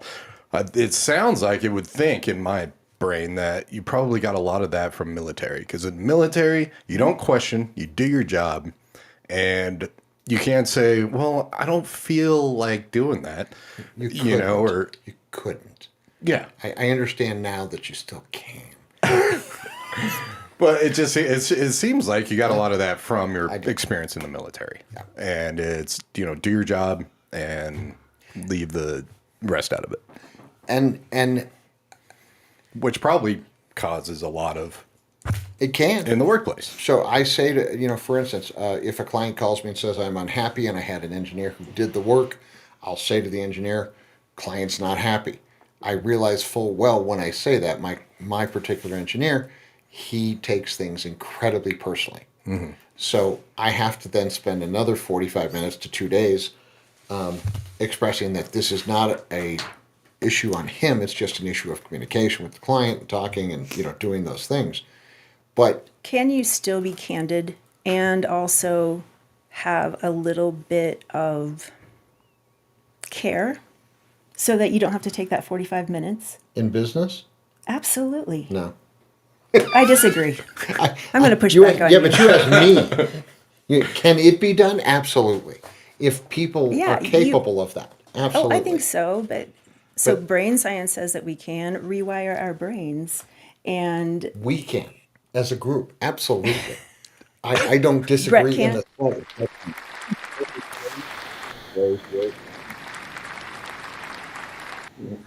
And, at some point, I'm a big fan of outsourcing the things I cannot do well to people who do. So I will, in this particular case, this salesperson, I'm going to send him to managerial training. I'm going to send him so that he is capable and functional in these things so that I can say, this is now your responsibility. So here's what I'm hearing: you found the gem that that you can communicate with.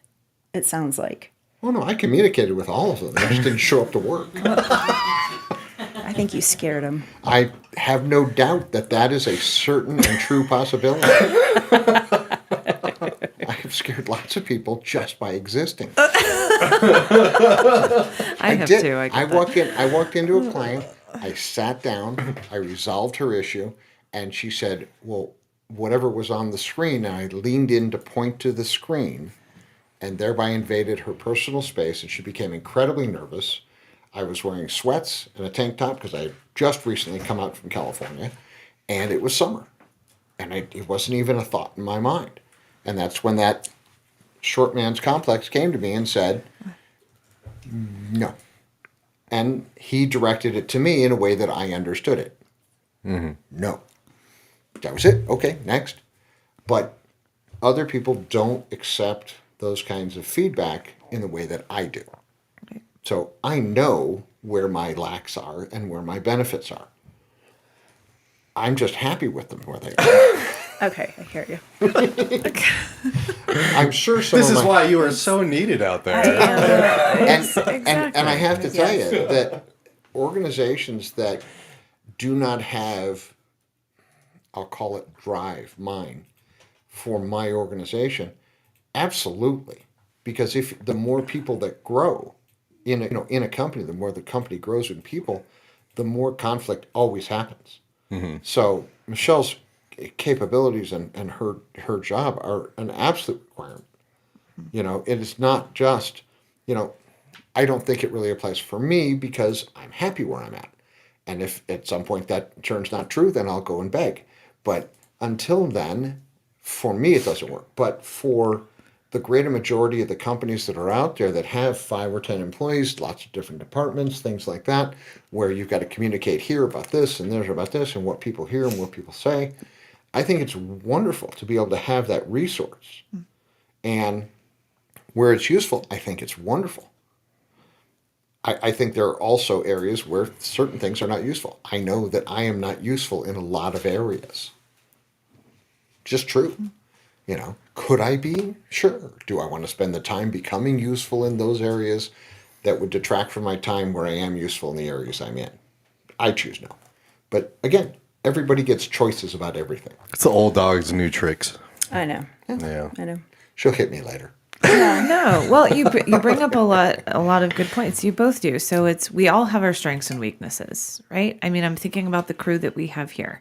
We are all very, very different personalities, all very different communicative styles, and to be aware of that, to know that I am not strong in certain ways, but these two guys are really strong in that. So I'm like, you guys can handle this. Can you throw something at me? So it's what you were saying, Brett, is I'm not a good manager. All right. I don't want to put words in your mouth. No, That's what I was it's hearing. very accurate. That was a quote. Okay. That was a quote. I think to I said have people manager. People but yeah. manager, okay. But to have someone fill that role, and whether you can hire that person to then go hire your salespeople. Yep. Because having good people on staff is important, and retaining them. Like you said, man, you invest all this time and money and you want them to stay, and now they're out the door because for whatever reason. So I think filling in those gaps when you can, that's what I have to do. Because I'm the same. I'm weak in many areas, and I'm like, I can't make myself or figure out like technology. But that's why I rely on you guys. Like, I don't know how to do this, and I don't want to spend the time or the resources, so I'm going to have someone else fill in that. So, but I, to your point, it is we all have the background, right? I've shared with you that I have family that served in the military. I really understand the direct, here's what you're going to do, here's you're going to obey, end of discussion. And I have other people in the family that are quite the opposite of that. And so it's to show up and be able to have hard conversations and still be respectful of everybody when possible. That's what I was thinking about. So I think too, when you're having a hard conversation, that you have to understand and realize that the internal reaction to someone is that they're going to become defensive. Right. And so if you just know that, let them talk about it. And then, kind of reassert your intention is, if it's your intention is to help them get better at their job, and to, if you're giving feedback, that's what it's about. And then maybe invite them in on the solution for that. True. And you never know the other person's reaction. Like road rage is a really good example. I have no idea. I have terrible road rage. Me too. What? I do. Oh, wow. And, but now I never know what the other person is going through. And I love it when people talk about it like, man, I was speeding and cutting people off because I had a sick kid and he was in the hospital. And you don't know that by just seeing this guy cutting everybody off. Is that always the case? No. But I also don't know what is going on in that person's world. I don't know what they went through that morning or the last month, what they're dealing with. So I think for me, I'm saying this out loud because I do. People in the car, I'm like, it's, a green light and stop cutting me off and just drive respectfully. But I have no idea what's going on with them. So to have a little compassion, whether it be in the car or in the workplace, to say, I have no idea what's going on in the background. Something really wonderful could have happened today. Something really terrible could have happened today. So you never know how they're going to react. And I don't know the person's whole life story. A lot of times I'll be like, oh my gosh, that reminds me of when I was 3 years old and this tragedy happened. And I don't know that if I'm talking to you, that I could have just triggered something that happened Absolutely 5 years ago, 15 years ago. Because then they do sometimes get defensive. I'm like, let's talk about it. What did that bring up? And boy, I didn't mean to arise that. So that wasn't my intention. Exactly. It is. It's to be very intentional. I actually wrote that down. Be intentional. I've heard that from people a lot in my life. To speak with intention, feel with intention, move with intention, and it creates maybe a more direct path, but a more intentional path. Yes. I like mediation, but I can therapize all day. Yeah. Well, I'm not a therapy. But Sorry, I shouldn't group them together. I know it can be therapeutic. Yes. But it's not therapy, unfortunately. But It's pretty close. You're what? am I still okay here? You're so great. Oh, yeah, Absolutely. definitely. No, you're wonderful. No, thank you for taking the extra Oh, time. sure. No, this is Well, what great. else do you want to know about mediation or conflict or? Well, tell the people that are just tuning in. So we have two guests that are here. Brett Minzer with IT1Services. Yes. Minzer. What did I say? Minzer. Oh, I'm sorry. That's okay. I'm sorry. Minzer. Minzer. That's I'm okay. sorry. Thank you for correcting me. No problem. As I learned yesterday at a client, I shouldn't do that, but I do anyway. I appreciate it. See what we're Yeah, learning candor. today? Yes. Why don't you tell people a little bit about where We need mediation. We do need mediation. No, she accepted your feedback gracefully. Oh, I did. I like being corrected. I like to be, so I apologize. Tell people a little bit more about where you're located, Okay. where you're able to go. So I have an office that is basically Logan and Hamden in Inglewood, and it is. I take calls. We do actual virtual mediation. I think one of the topics was how did technology affect the profession, and so before, or like when I first started in mediation, it was all in person, and virtual mediation was not really acceptable. Kind of pre-pandemic. Yes, that was stuff. the biggest. That was a big catalyst. Yeah, that was a big change for everybody. And Right. and so now it's just become convenient, I think, for clients. that they can take 2 hours out of their workday and they can do a mediation with me online and then hopefully reset and go back to work if that's necessary, or that they don't have to travel all the way to my office. I have done remote mediations in different parts of Colorado. I've done them in different parts of the country. I've even had one client in Brazil and one on the East Coast. So it's really very interesting, and just to get the variety of people that I can talk to, and yeah, so. Yeah, because just a little bit. I mean, you do family mediation, divorce and post decree mediation, union dispute, workplace dispute, business consumer dispute, tenant landlord dispute. I mean, the list goes on and on for you, right? Wow. Yeah, so I have to teach it too. So I have to have a lot of experience in different areas. Right. Wow. Tenant landlord, that must be real fun. Oh, that It's sounds actually like very gratifying. Is it? Really? Oh gosh, Yes, that's amazing. so that is a pro bono thing that I can do when I have time in my schedule. I will go out to Jefferson County Courthouse, and they have an opportunity for volunteer mediators out there, and you can, you can mediate people that are going to be evicted, and you can help them work something out with their landlord to not be evicted. So, yeah, it's kind of nice to help people not be homeless. That's a very optimistic, positive spin. I like that. Wow. Yeah, you kind of do it all. Did you always know that you were going to be in this profession? No. okay. So then, the number one question: what made you do it? So a while back, my daughter was a junior in high school, and she was kind of looking through different professions and that sort of thing. And she is the middle child between an older brother and a younger brother. And she's got really good skills as far as managing those two. And so I started looking into mediation for her, actually. And then I started reading into it, and I was like, oh, wait, this is for me. Just because I've been able to do perspective taking my whole life. As a matter of fact, my husband sometimes gets angry with me because rather than just validating him, I'm like, well, have you thought about the other person's point of view? But I've learned that I need to not do that anymore. I just validate. Sam. Sometimes you just got to Sam, yeah. stand Yeah, by so your Sam man, and I need to go you know? have scotch. Yeah. So, yeah.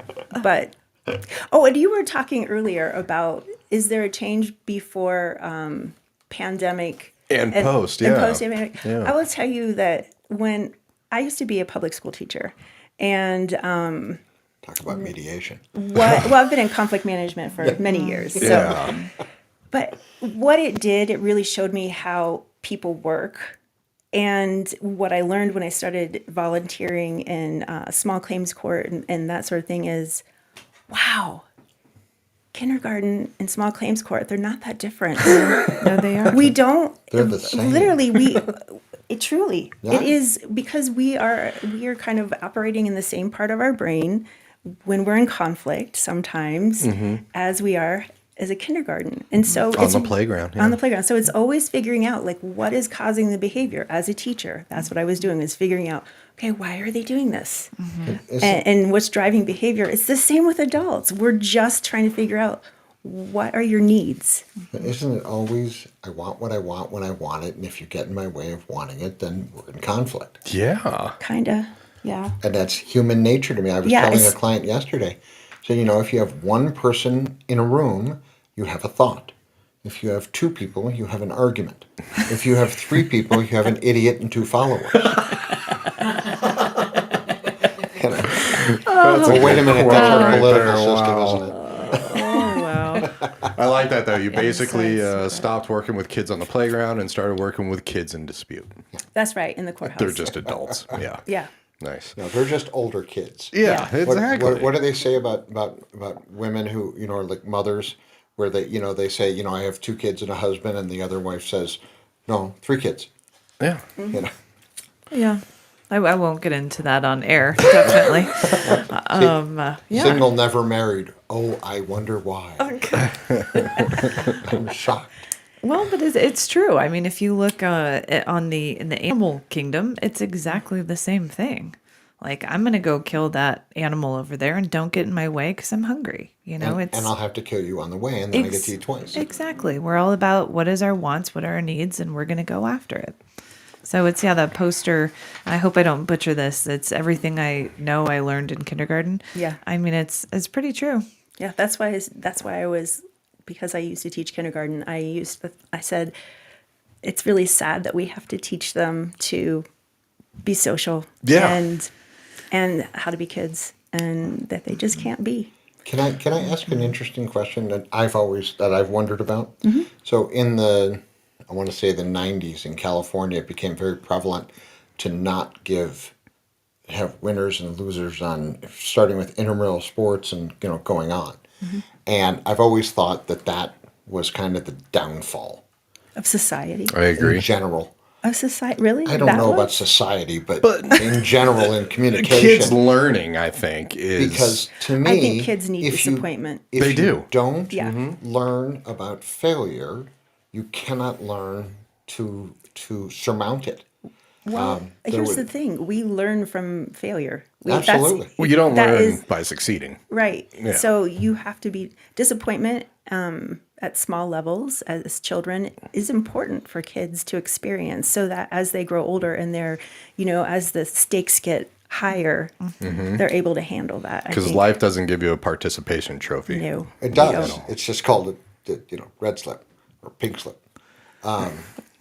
I was listening to a comedian, and he was talking about that he thinks bullies are good just in the same grade, so that you can't have a high schooler be bullying a junior high schooler or vice versa, but a ninth grader should be able to bully a ninth grader so that the ninth grader can learn to stand up to the bully based on input from friends, family, whatever, and so that in 30 years when he's or 20 years, whatever, when he's working and the boss says, "This is terrible. Oh my God, how are you this stupid? You couldn't figure this out."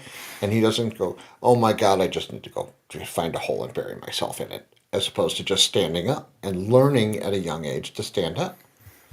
And, certainly I think a lot of that's a very broad statement, and I don't think any kind of bullying is good. I liked the fact that teaching people to be able to stand up through adversity, I think, is wonderful. The how, I think, is the big question. I think we could do hard things without being bullied. I think we can learn how to work through adversity and hardship without being bullied. What is I think the definition of bullying is also changed dramatically.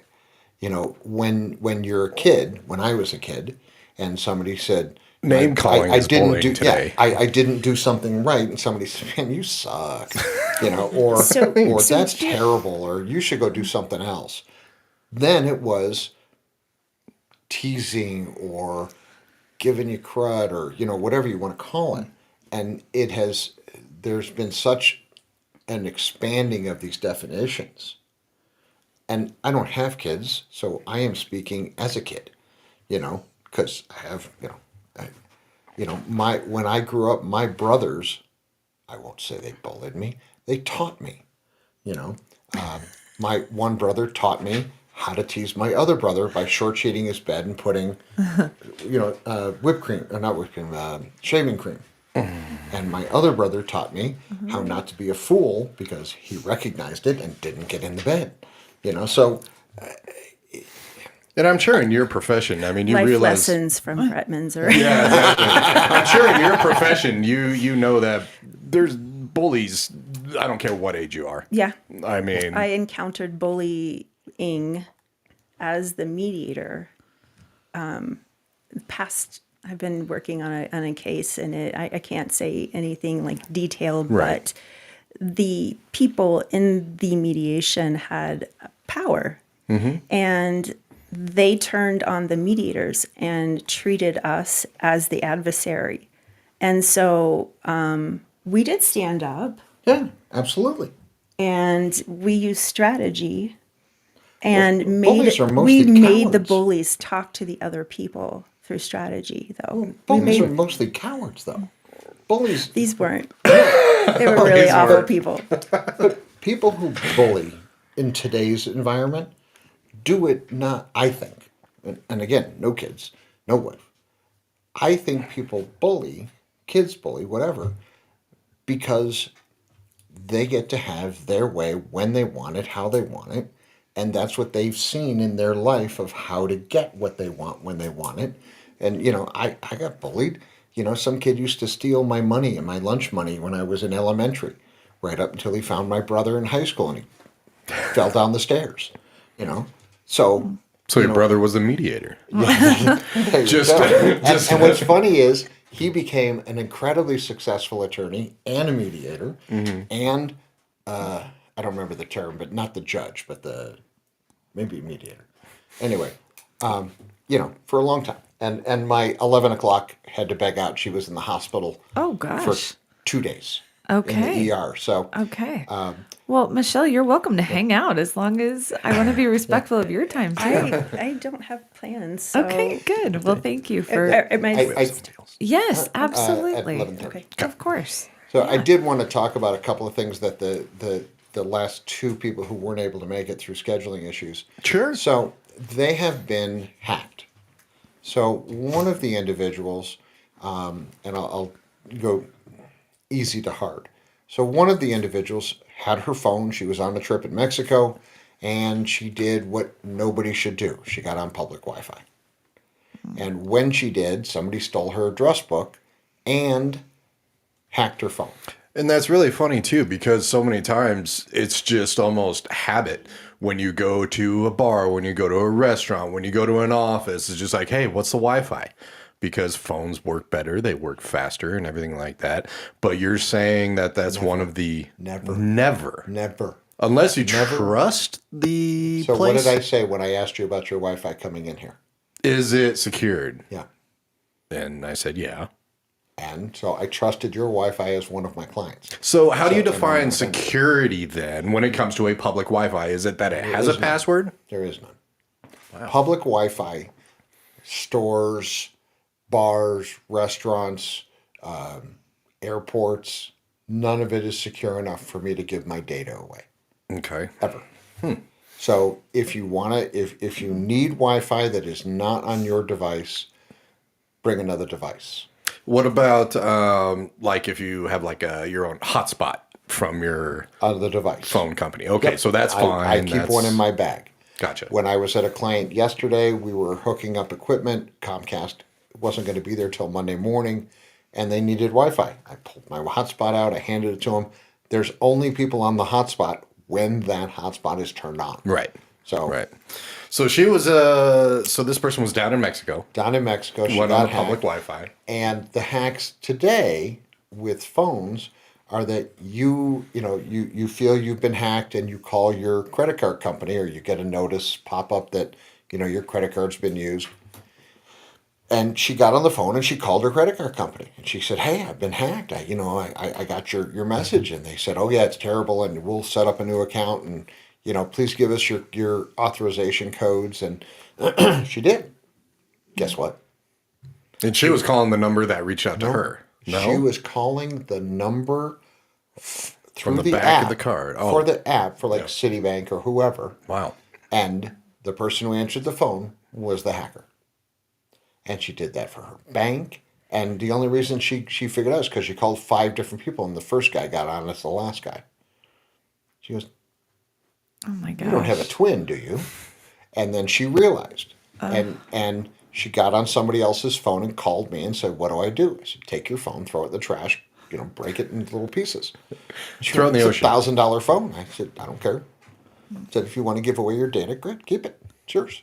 Right. And she did, and she came back, bought a new phone, and we reset it up from scratch and put in the appropriate abilities for her to not do that. But most of the appropriate abilities were: don't click on things you don't know, don't get on public Wi-Fi, don't share your information with people. If you're on the phone with somebody that you are not, and it used to be 110%, but that's actually 90, so 100% certain that you are talking to the right people and they have verified with you,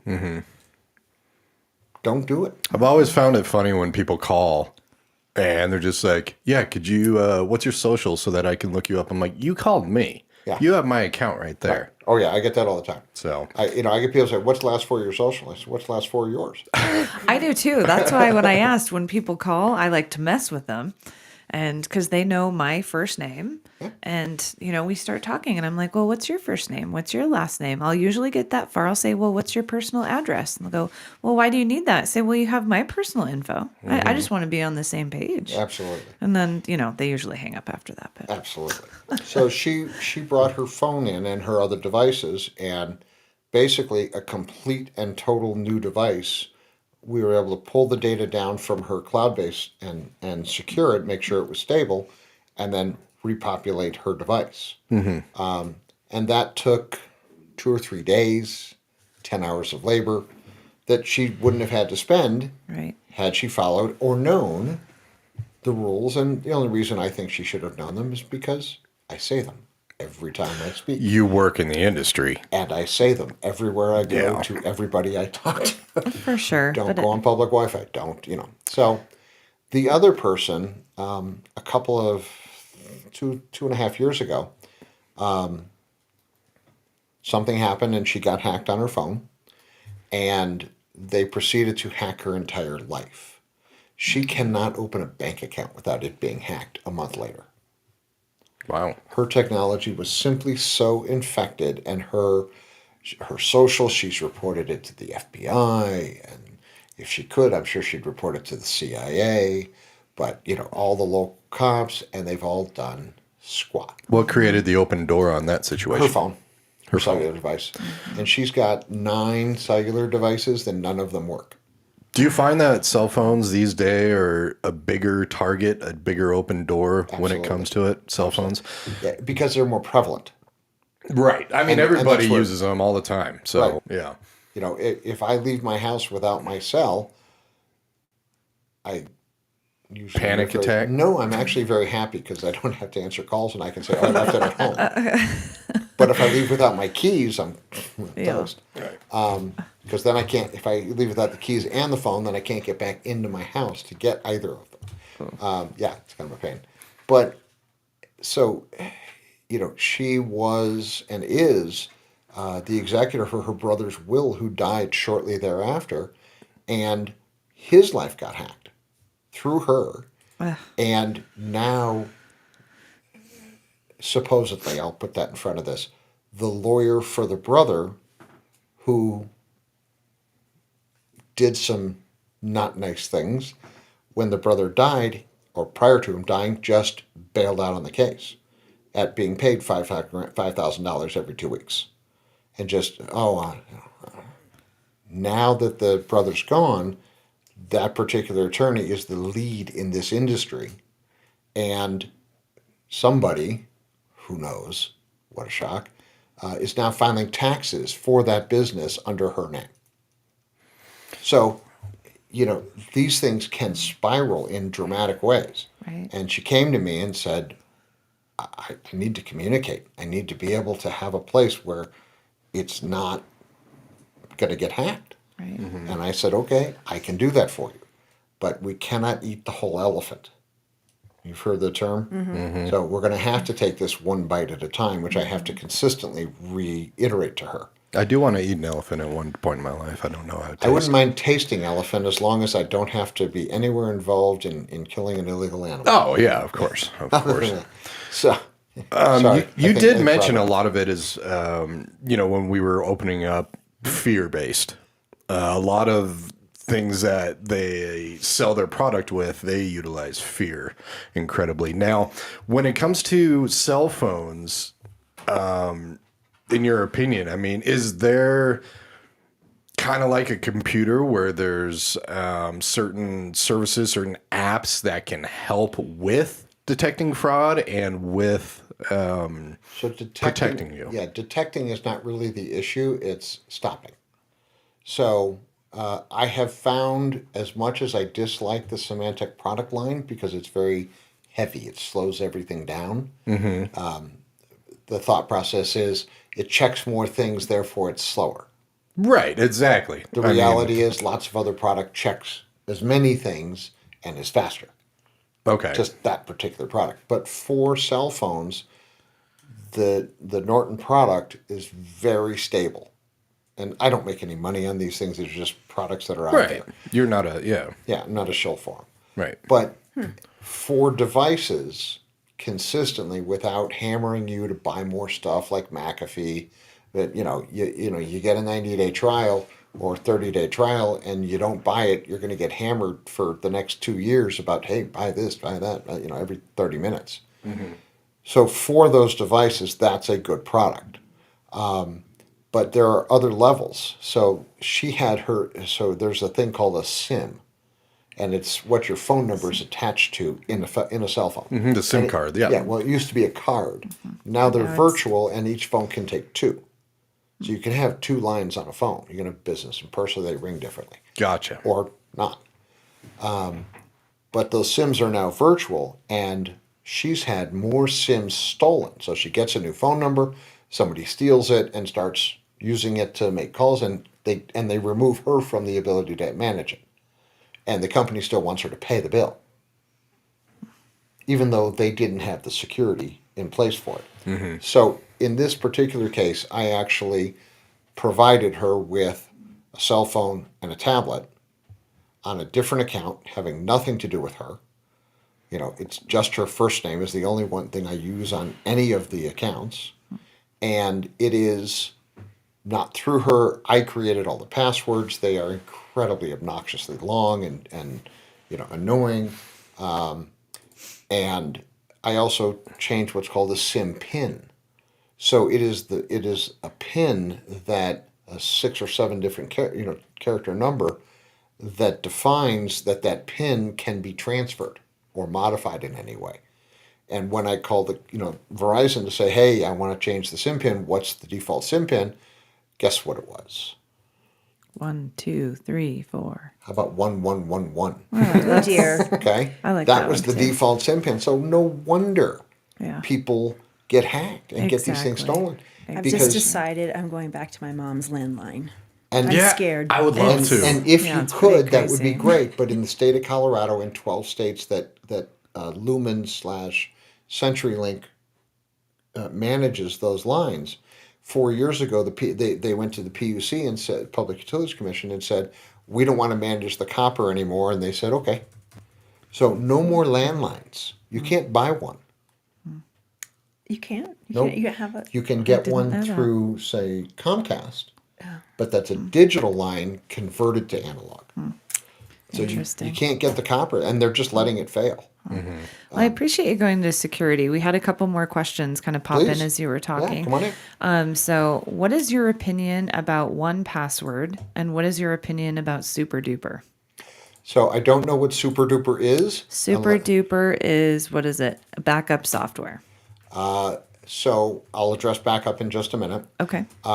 With respect to password managers, any password manager that allows you to have somebody else change the primary called master password, bad. If you have a password manager with a single master password, all good. I use RoboForm. Okay, it's $10 or $20 a year, and it goes on all my devices. And I have 1Password. In addition, my product allows me to assign a backup email address, for instance, to my, in case I die, so that all my passwords are available to them. Most of them do not. It's just because then you have to, every time you change that password, you have to let whoever it is, in those cases, know. And most people don't plan very well. So I use that particular manufacturer. Any password manager, always a good idea. Okay, as long as they're secure under that 1Password, that master password. That only you can change. That's the difference, Correct. right? Correct. Okay, so if And they then can change it. And then if you forget it, you're done. Right.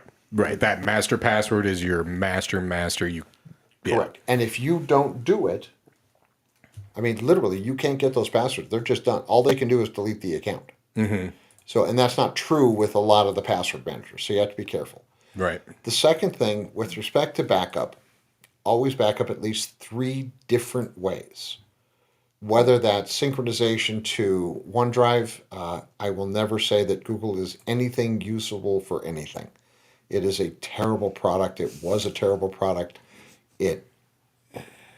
Every geek has their opinion. Mine is strictly security based. Okay. So people like it because it's free and it's easy for them to think about it because they've been using it for a long time, not because it's a good product. Its business line is terrible.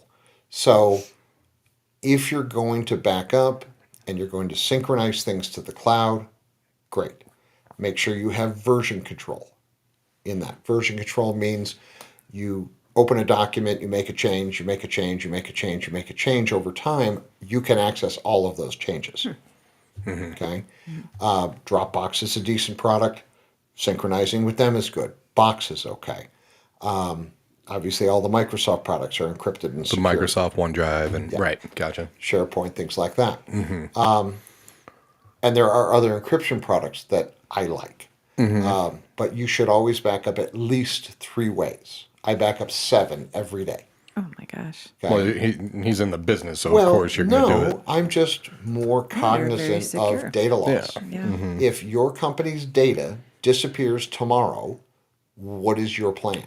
Gotcha. Cry. And I'm not talking about a recovery plan for the insurance company. I mean, what do you do if your data is inaccessible or gone? Yeah.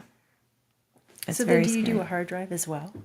So I don't do physical hard drives because they're incredibly slow. What I do is I do a tape backup.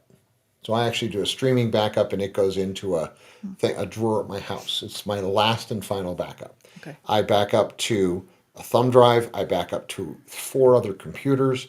I back up to 3 online services that I trust. I thought I was going to go home and have the rest of the day off. Now I'm going to go home and I'm going to back up everything, I guess. And this is one of the services that we provide. So we can actually back up cloud to cloud Office 365 or G Suite data. So all the data, all the mail every day with an unlimited retention. And we offer that service. It's $40 a month, billed annually. So $480 a year per device for backing up your computer or your whichever that technology is. If you want to back up Office 365 or G Suite, it's really kind of user based, but it's just a quantity of storage. So ours is $2,000 a year, but we back up all the email, all the data, all the personal data, all the clients' data, all the employees' data. So if an employee leaves and decides to delete all their email and their data before they go, and then you're like, oh crud, what do I do? You call me and I restore it all. Done. Okay. So there are ways to do it, and people who are concerned, give me a buzz. Or give a technologist, somebody in the industry who you trust, a Right. buzz. Exactly. I am by far not the only guy, and I am not the only person who's good at it. There are many people. It's a very diverse industry. Every geek has their pros and cons, their benefits, and what they prefer and the why.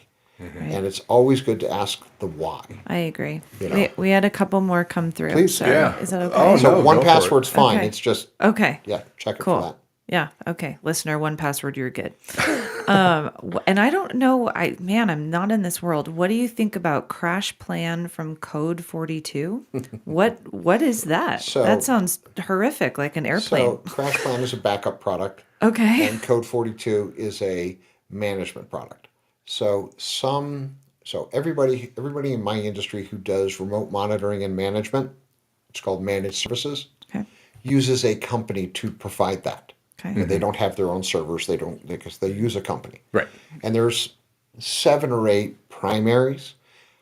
I've experienced all of them. I don't like most of them, but I found one that I'm consistently liked for the purposes of remote managing and monitoring.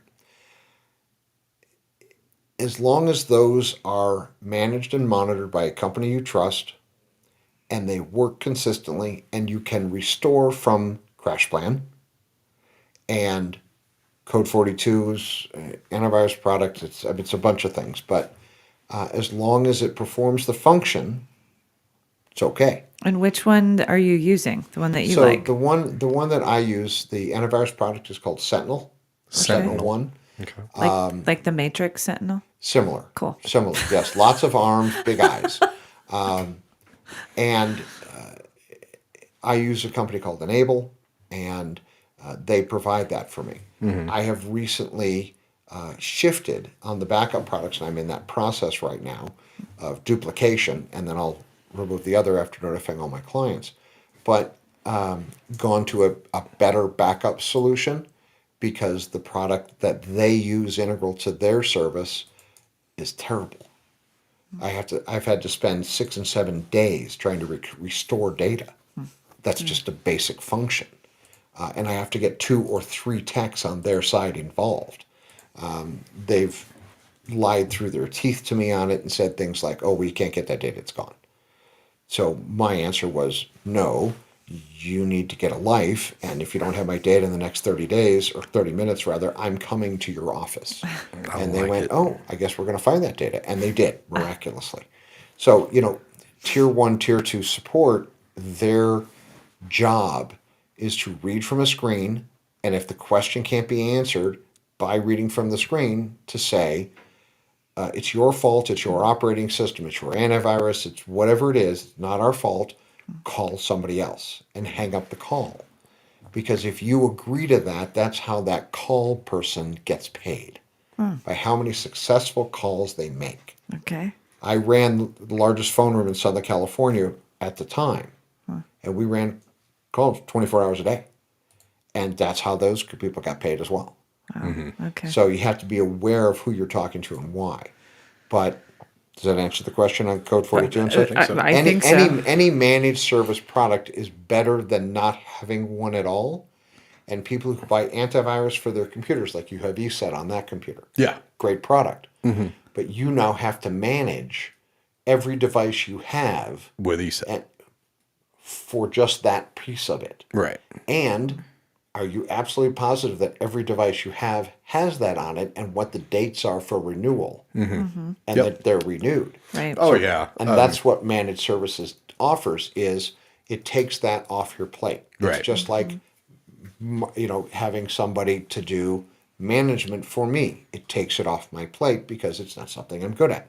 Right. That's what I want to spend my time with. I think I'm going to have to make an appointment with you. We've talked about these things. Oh, well, Going yeah, back- the knowledge is. Going back Now real I know quick, more, though. You're teaching me. I appreciate it. before we get to a couple other questions, there was another question that came in here because you said a couple times like having something is good, especially with management, password management. The question, and if you have any questions, you can message the station directly on your app. That's where this one came through, or through our social media sites where this is being streamed. And you also, what the question said about Google, you did not like Google. I do, And yes. it goes through, what about Google Chrome Password Manager? So, And this is the one where let me it answer the question. fills in, right? Where, It's where it records a password okay. in your browser. Okay. So, Google's security is null and void. No matter how many times I tell you that and I'm Jewish, that the Holocaust existed, if somebody has said to you repetitively in your life that it didn't happen, They're crazy. you could believe it. Right. So if I say something to you repetitively, like Google is secure, you might choose to believe that. If something is on the internet that says it, you may choose to believe that. Right. But the reality is, keeping your passwords in any browser opens you up to the ability for someone, if they can hack your computer, if they can hack your phone where those things are synchronized, they can access that data. Okay. So a secure Password manager is always a better idea than putting those into any browser. An actual Okay. secure website company instead of an actual browser. A Yeah, so secure click password never- manager. Yeah, which not- makes sense to me. Yeah. I mean, it's less. But yeah. remember, it's human nature to say, I want what I want when I want it, and I want it now. Well, I Right. think it's So so I'm gonna- readily I'm gonna available. Store this password. And, Right. yeah. I'm going to store the password. Okay, I'm done. Now I can go on to the next thing and I don't have to think about So it. should I tattoo my PIN number on my? Only if you really like Arm. tattoos, because you're going to have to change that. And I have a full sleeve. Exactly. Use henna. And Nice. true, I got a true or false for you. Actually, Okay. this just came in, and then we'll get to the questions. Remember, that true you and have, false Sarah. is my It's opinion all of good. true and Yeah, false. No, of this course. is good. I like And then all we'll the get to you. questions. So yeah, this also came from our app. So true or false? It doesn't matter when you're creating a password if you're using capitals, special characters, lowercase, or numbers. All that matters is how long the password is. False. False. So the short version of password creation is that what are considered strong passwords today can be 8 characters, can be 80 characters. Combinations of up and downs that have no cognitive perception in it, if that's the right term, are can be broken in 20 minutes from any password cracker on the dark web.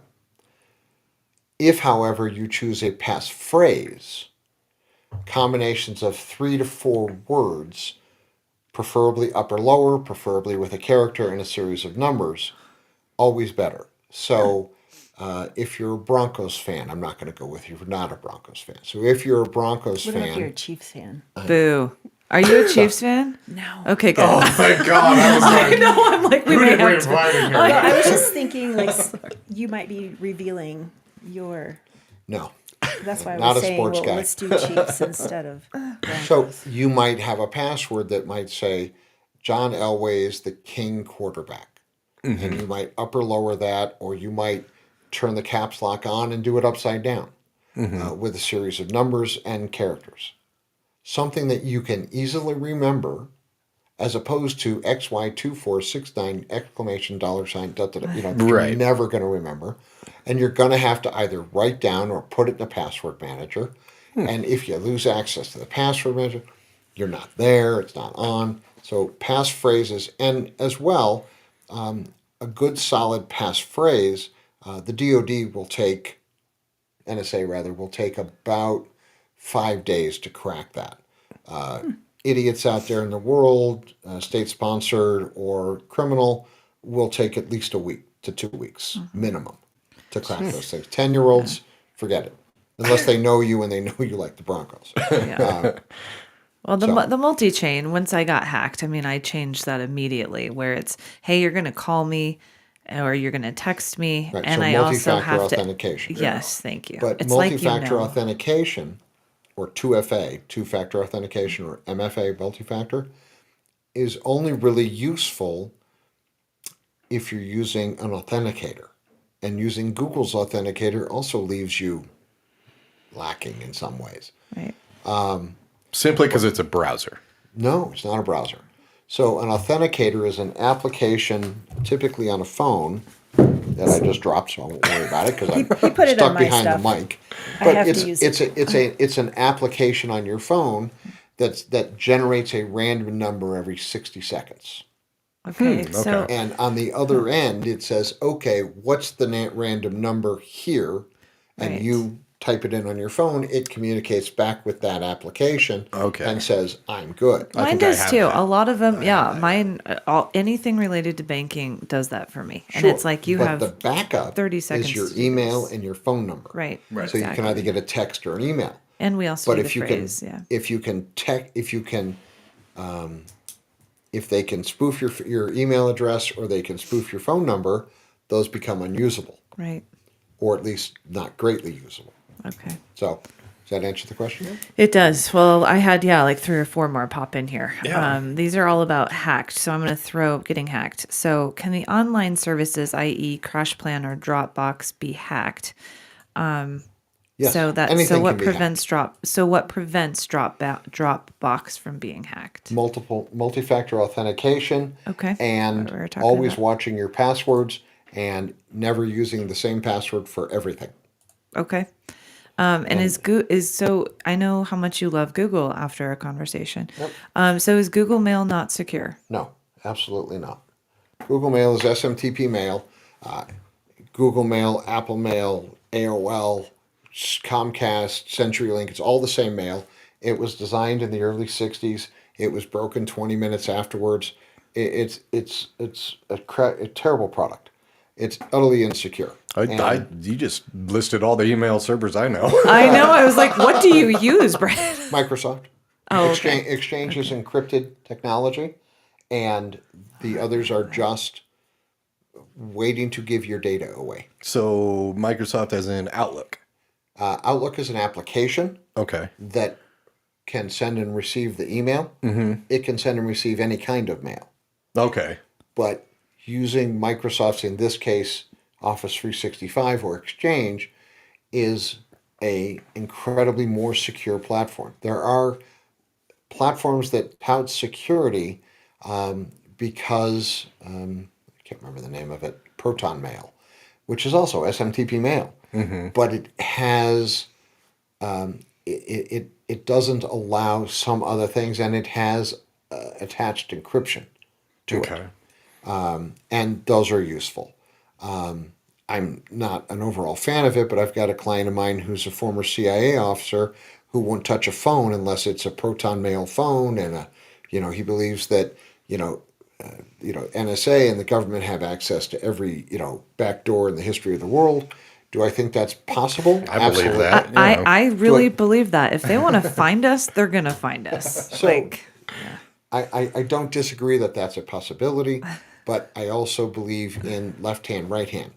So, could the NSA find us? Sure. Could the right hand find enough right people to get them to go find us?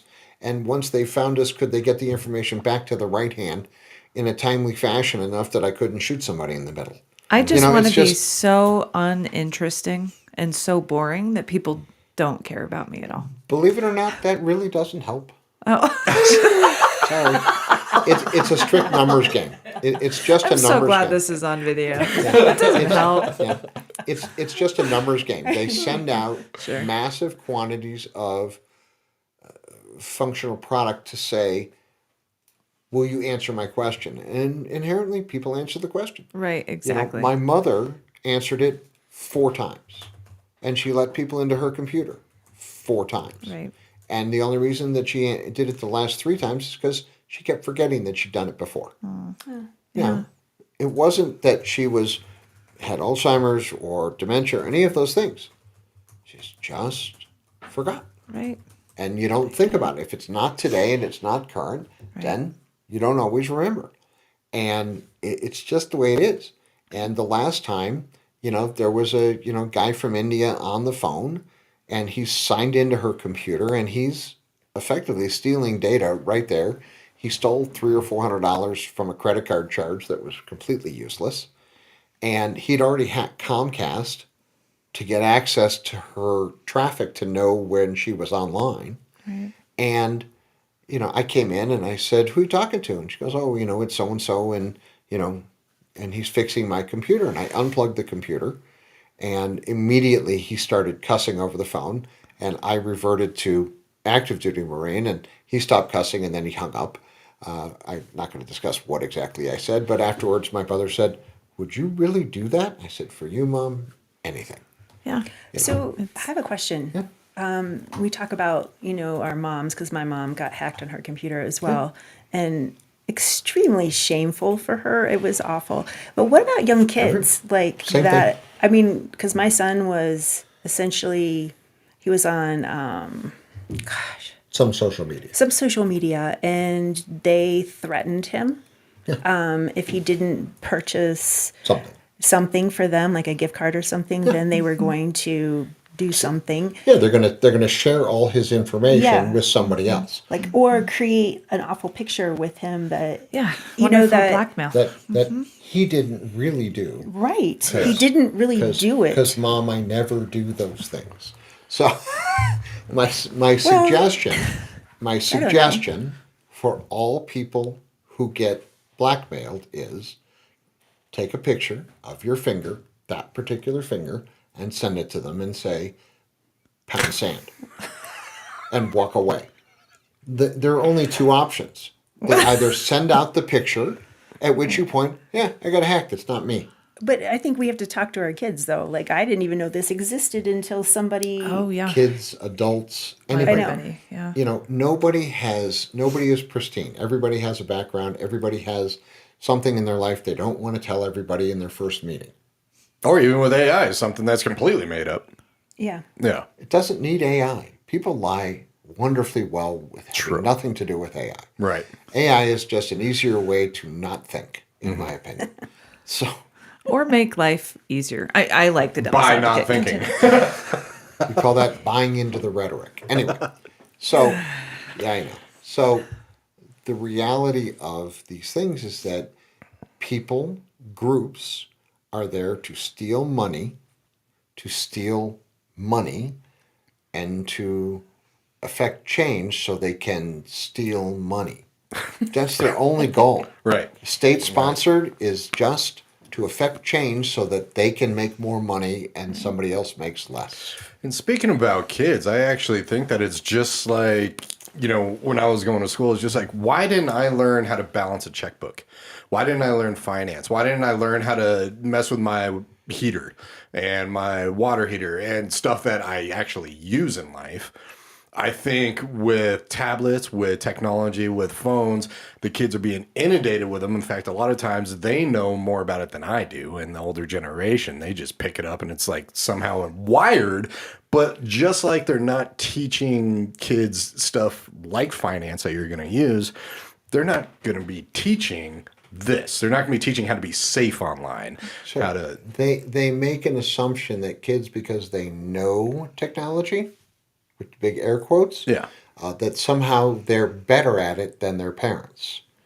Or they're at an Safer. age, or they're at an age where the parents think, oh, I'll put this application on and that will inherently make this safer without having to expend any mental energy touching the equipment and looking at the accounts and doing those things. Right. And without that active intervention by whoever the responsible party is, all the other stuff is just mental M. I'll leave the M available. You know, the other thing is that, you know, fear and shame are incredible motivators. Okay, they are incredible motivators for sales, and all hacking is, and blackmail is sales on a bad site. Right. You know, if you do this, you won't get this consequence. Right. Well, if you weren't on the porn site giving your information out, you probably wouldn't have gotten called. Okay, But- so I just but want to like you clarify did. that he I was know, I'm on teasing. Snapchat. So he Snapchat. says. So Yes. Snapchat, as I understand, because I don't do any social media. So as I understand it, it allows you to take a picture, have a conversation, and it deletes itself within an hour. Right? We all know that nothing's deleted in technology. But that's their selling That's their point. selling point. So it deletes it from general view, from you. What about the employees of Snapchat? Yeah, exactly. What about the people who offer software and services to the folks at Snapchat? Right. What about the hosting companies? Right. Right. Nothing you do is a single conversation with one person through one piece of hardware to another piece of hardware. There's hundreds, if not thousands, of points between any communication on the internet or in a phone. I think that's a really important point, right? What you Goes just through said. lots of. Oh, people, look. And I never even thought about it until just now, until you said that. So But thanks. the reality, absolutely. But the reality of people is I want what I want when I want it. And I don't really care about the other stuff until it comes up and bites me in the rear end and says, oh, maybe I should have cared about that. Right. And, so if you have kids and if, you want to monitor what they do, then monitor what they do. Don't leave it to some piece of software. Don't leave it to lack of conversation and lack of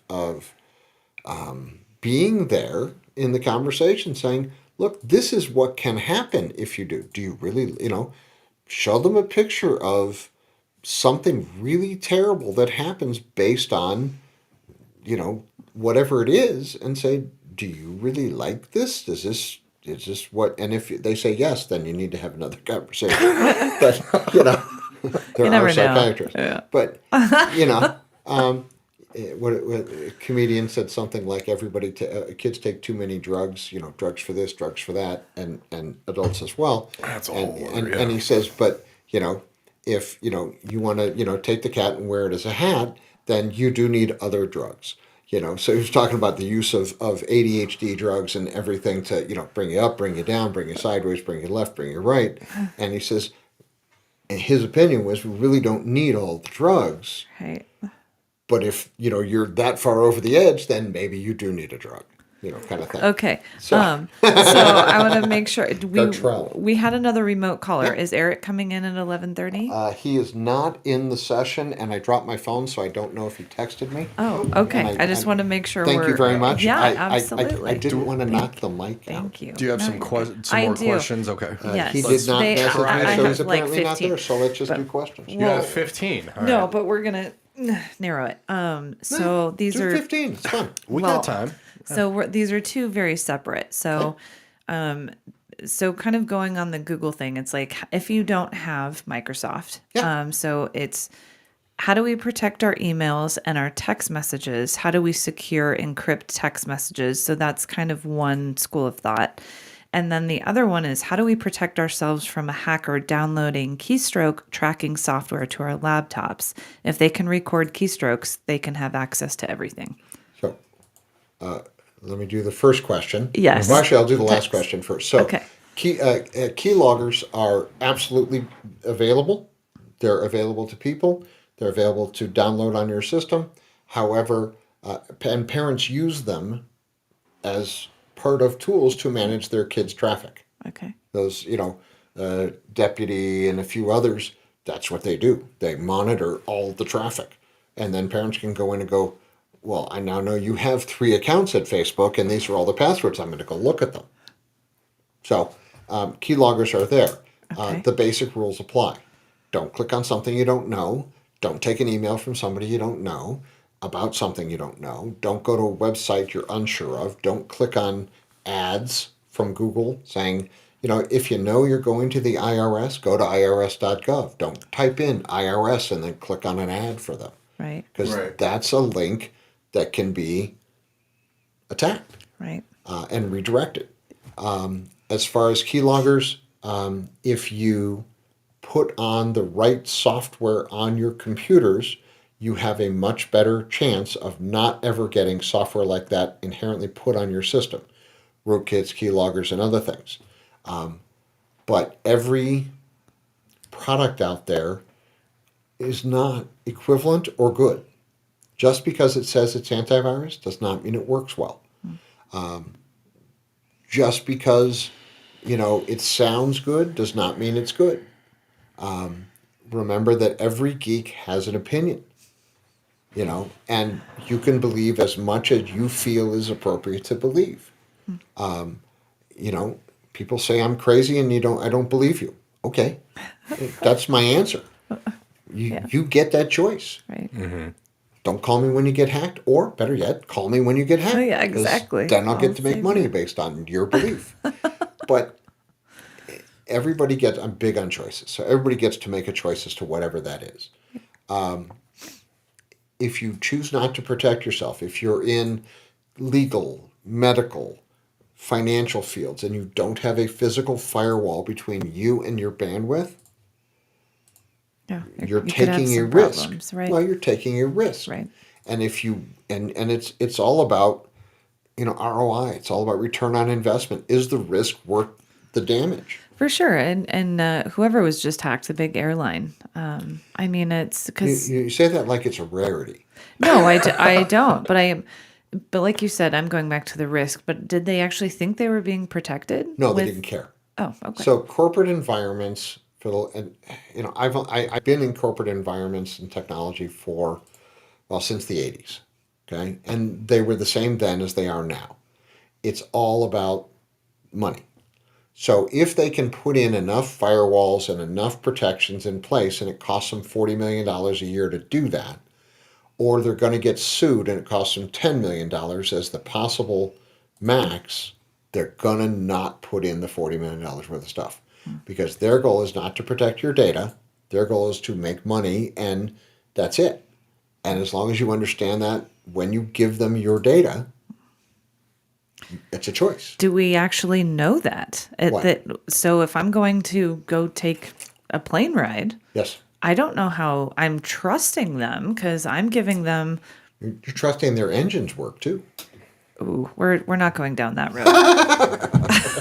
We're going to go to the next question. I'm just going to segue. Well, let me go back to just for a second. So any company you choose to open an account with, put in your data, put in your last four, your social, or your questions, or your answers, or whatever it is, your passwords, using the same passwords. You know, I get the line on my Apple phone that says, your passwords have been hacked, you should change them.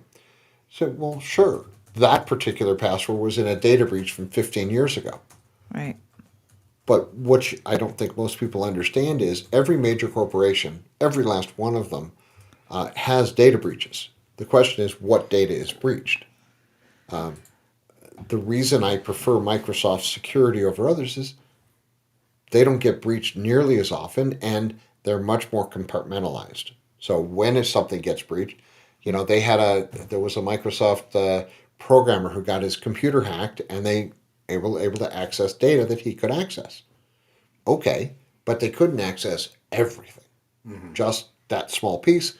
Their product allowed them to know about it, and they remediated that. But corporations are not, by law or even by thought process, required to tell the public when they get breached. They do it out of fear and how much money they're going to lose because somebody's going to tell. Right. And then they're going to lose money. Right. So you just have to be aware of what you're giving out and what kind of make the assumption your data is insecure. It is. I don't think there's ever a way, unless you literally are a hermit and you grow your own food and you No, have. that's not true. Well, because I think about in a day, right? You go get gas, you go get coffee, you go out to a restaurant. So all of these different corporations, you are quote unquote trusting them with your data. Right. So it is risky to be out in the world. But it's a question of what data you're risking them with. So if if it's a gas card, if it's a gas card, you're risking the information you choose to give that gas card company. Mm-hmm. Right. If it's a credit card, you're risking that data. Right. If you choose to use the same password for all of your financial accounts, that has nothing to do with them. That has to do with you. And that's a choice you get to make. I can't remember those passwords. It's too complicated. I have to change my password 93 times because I forgot it. And I don't want to do that because I want what I want when I want it. 1, 2, 3, or the word password is not a secure password. Angelina Jolie was in a movie called, I think it was Hackers. Oh, I remember that movie. And Yeah. she was very young. Yeah. And at that time, I was the IT director for a firm in California. They did legal trusts and wills. Uh-huh. And for 2 states, did $300 million a year in the 80s. So, or 90s.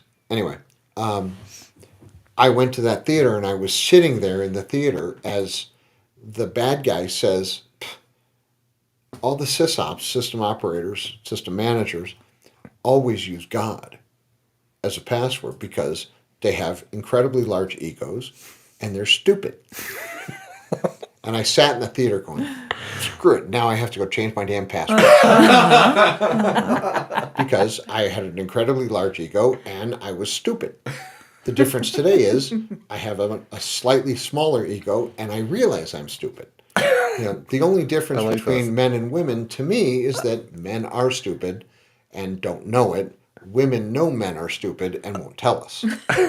We tell Oh, I We hear tell it all you. the time. I know. I was like, we're pretty vocal. They are willing to use it in pieces, but not in Very general. true. You gotta save it up And and again, throw it out. now every you once in a understand why I am not married into it. Go ahead, next question. while. Yeah. Well, no, it was about the text messages. Is there a way to secure and encrypt your text messages? Yeah, there are some secured services that will do that, but everybody has to be on the same platform. If you're sending messages through SMS, MMS, And that SMS is single texting, MMS is group texting, Yeah. or other forms. Not really. It's more about left hand, right hand. If you're going to send a password, send half of it on a text and half of it in an email. Send half of it to somebody else.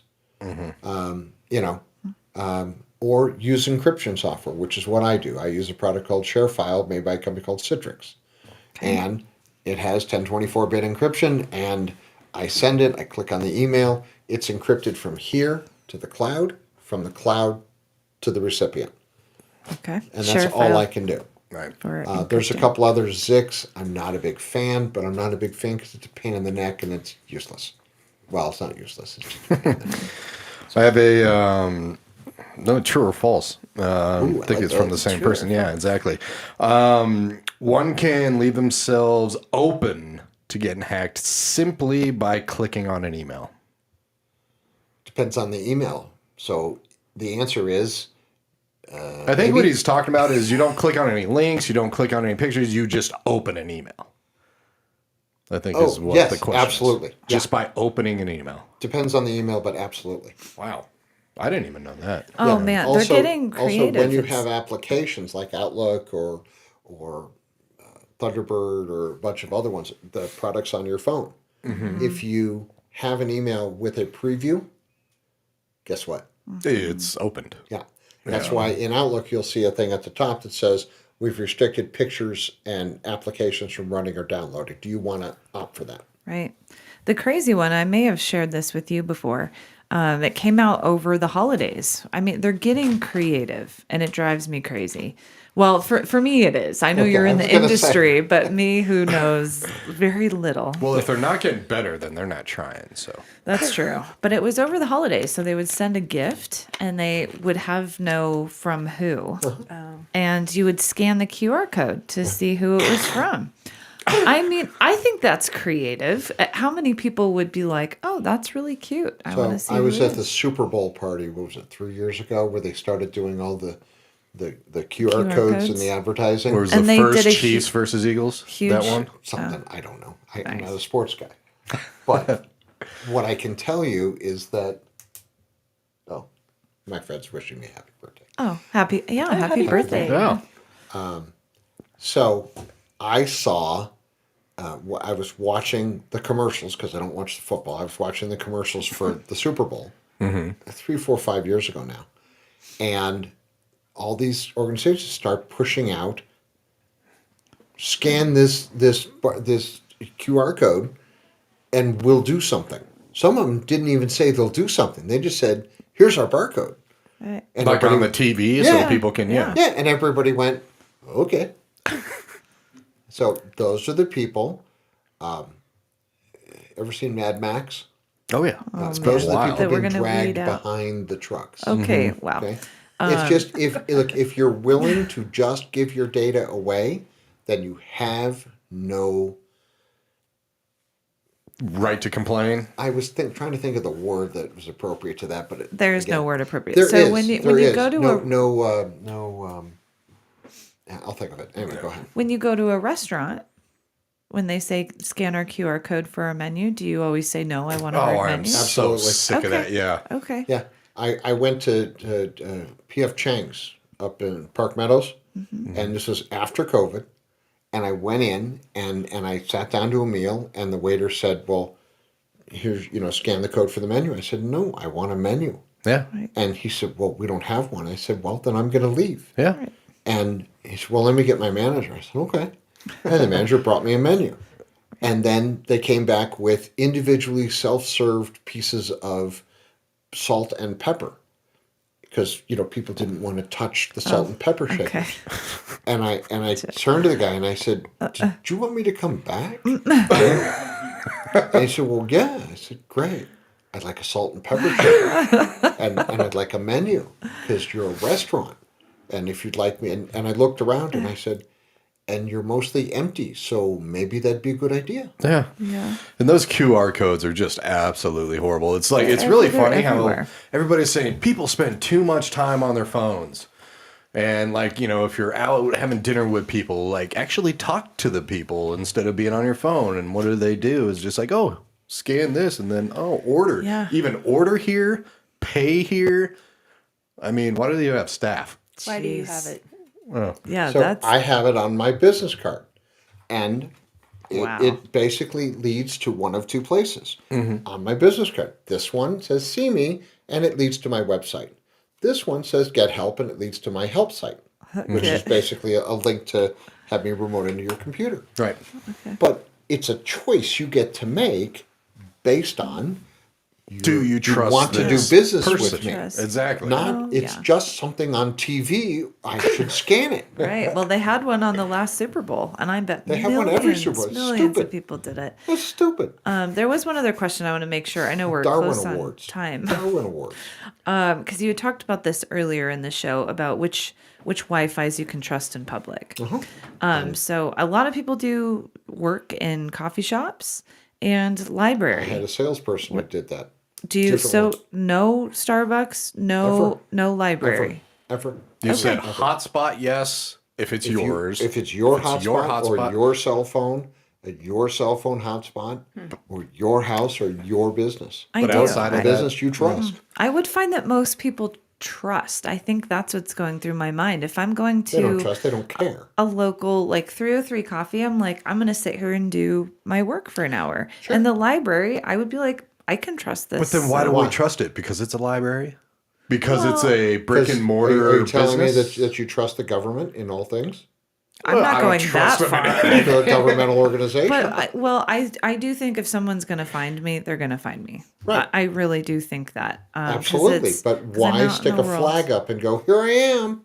Well, true. Which is what you're doing. I get your point, but it's, yeah. It's I want what I want and I want it now. I think this is why your business is growing very substantially because we live in a world where we're on our devices and we trust. Well, and you said people want to do it and they're not going to think about it until something happens. It's like, Exactly. you know, when you're a kid, it's just like you don't learn until you actually touch the stove. You know, it's like, Oh, don't touch the stove. Don't touch the stove. Or Don't just. put the penny in the light socket. Exactly. Which I Yeah, that was did. It wasn't a penny, it was a copper wire. But yeah, I did that. It was fun. So I have to tell, it's just funny, and I have a couple of minutes. I was 5, and I came into the house, and my mother said, "Have you been playing with matches?" And I said, "No." And she said, "Are you lying to me?" And I said, "No." And the only time in her entire life she used the line, "Talk to your father when he gets home." So the whole day I watched. And I realized I was born in the 60s, so there were no cell phones. The only phone in the house was in the kitchen, and it had a very long cord. She was in the kitchen. I could watch. I did the whole day. Never touched the phone. Met my dad at the door, and he looked at me, and I said, "Hey, Dad, how you doing?" And he said, "Have you been playing with matches?" And I said, "No." He said, "Are you lying to me?" And I said, "No." He said, "Come with me." Went upstairs, put me over his knee, pulled down my pants, pulled out the belt, and I looked up in the bathroom mirror, and my entire face was pitch black.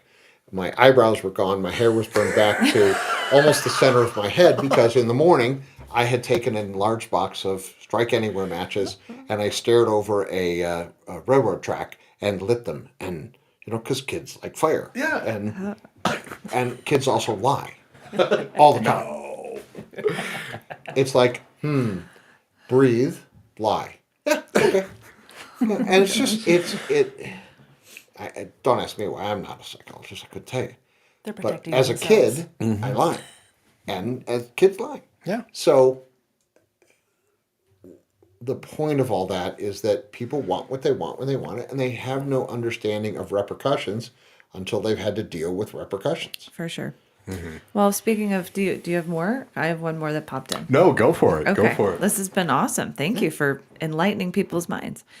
Or so- lightning people's minds. Or lighting people's minds. I like that too. I was like lightning. Like enlightening. Oh, yeah, difference. So how good is VPN? So Apple phones have their own VPNs. Thank God somebody asked me this. And Norton has VPN. Should we use them in public? How good are VPNs at avoiding being hacked in public?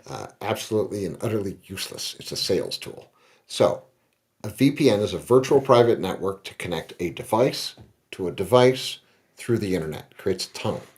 Okay, that's secure in the tunnel, but not on both ends. Okay, it's a type of VPN. Okay. There are ones that are secure, but most are just encrypted in within, not at the ends. The problem is that all the VPNs that are out there that people think of as a VPN today, it's a choice as to who you want to give your data to. Okay. Would you like to give it to Starbucks, where, somebody could be hacking you at any given time, or Starbucks?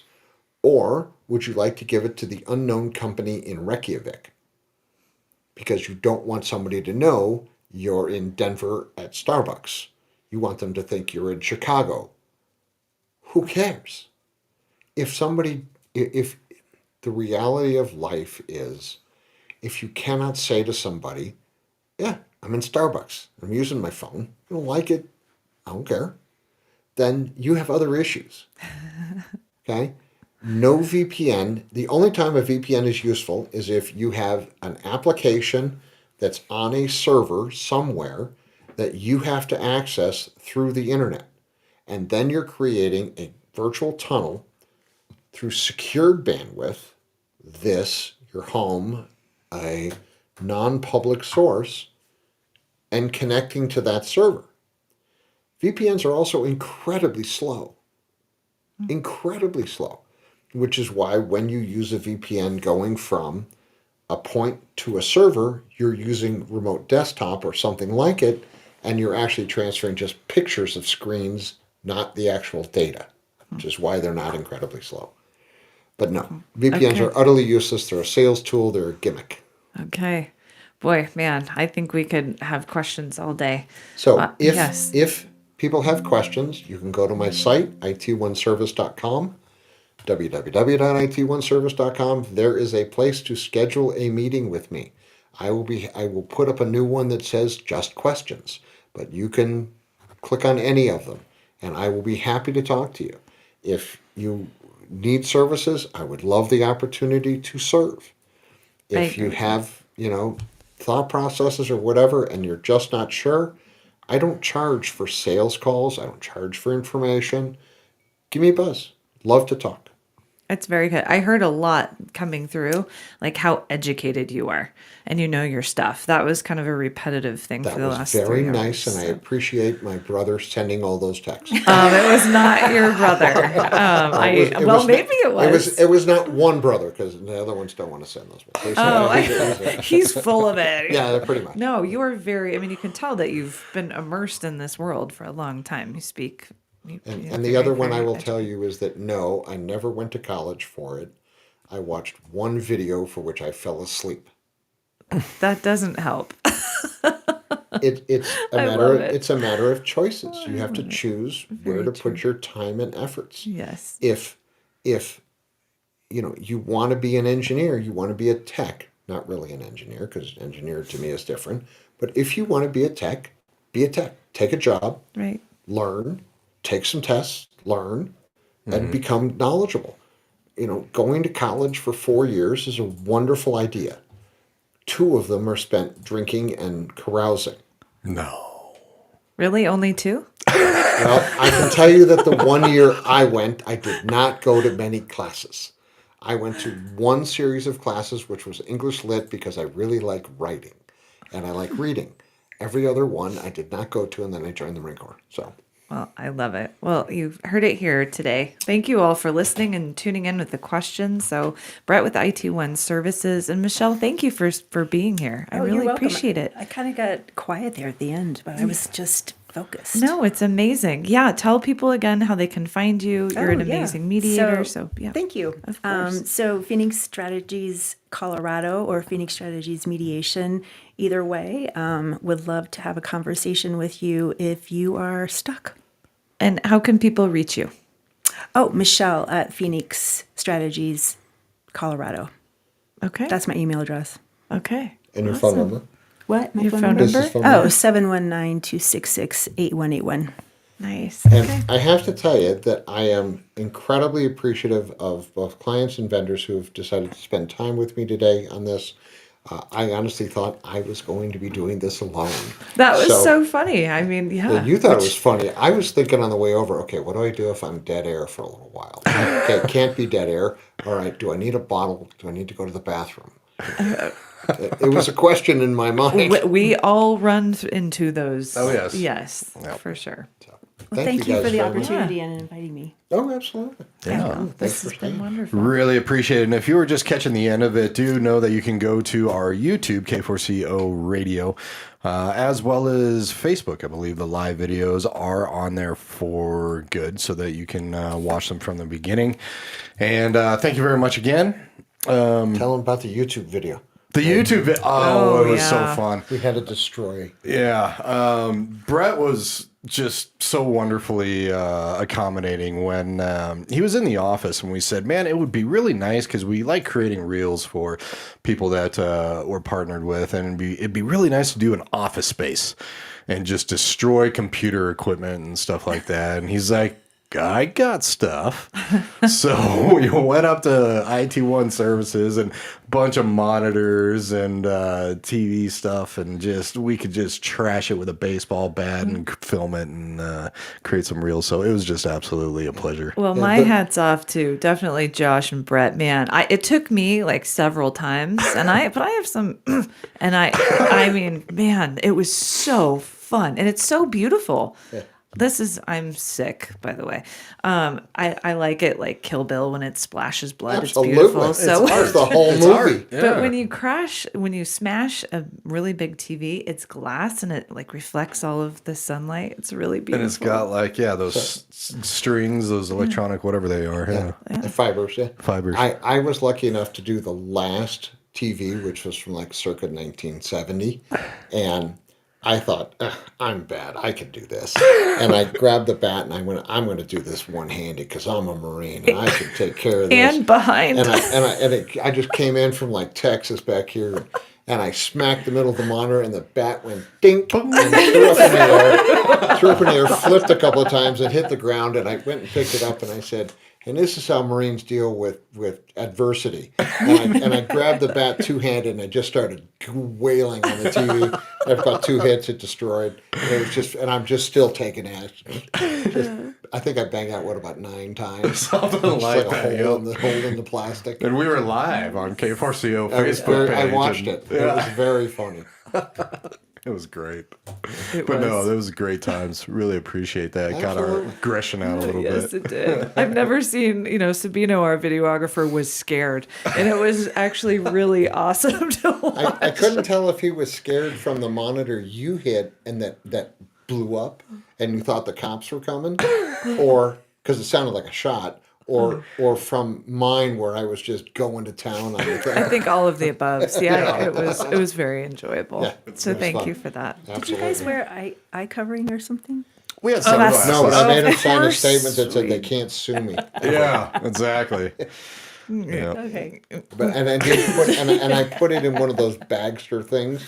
That was really smart. Yeah, they said they wouldn't take it because it was electronics, not because it was glass.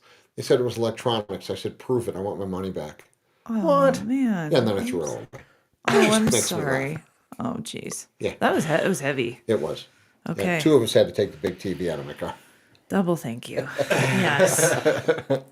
Well, thank you again very much. It's just been an absolute pleasure. You've been listening to the Sunday Sit Down on K4CO Radio, and we're going to get you back to our regular scheduled programming, so definitely keep the radio on because we have a wonderful, great day of music ahead of you. So thank you very much, and have a great day. Yeah. Happy Sunday, everybody. Enjoy this beautiful weather because it looks like some snow might be trickling in. So get out and enjoy.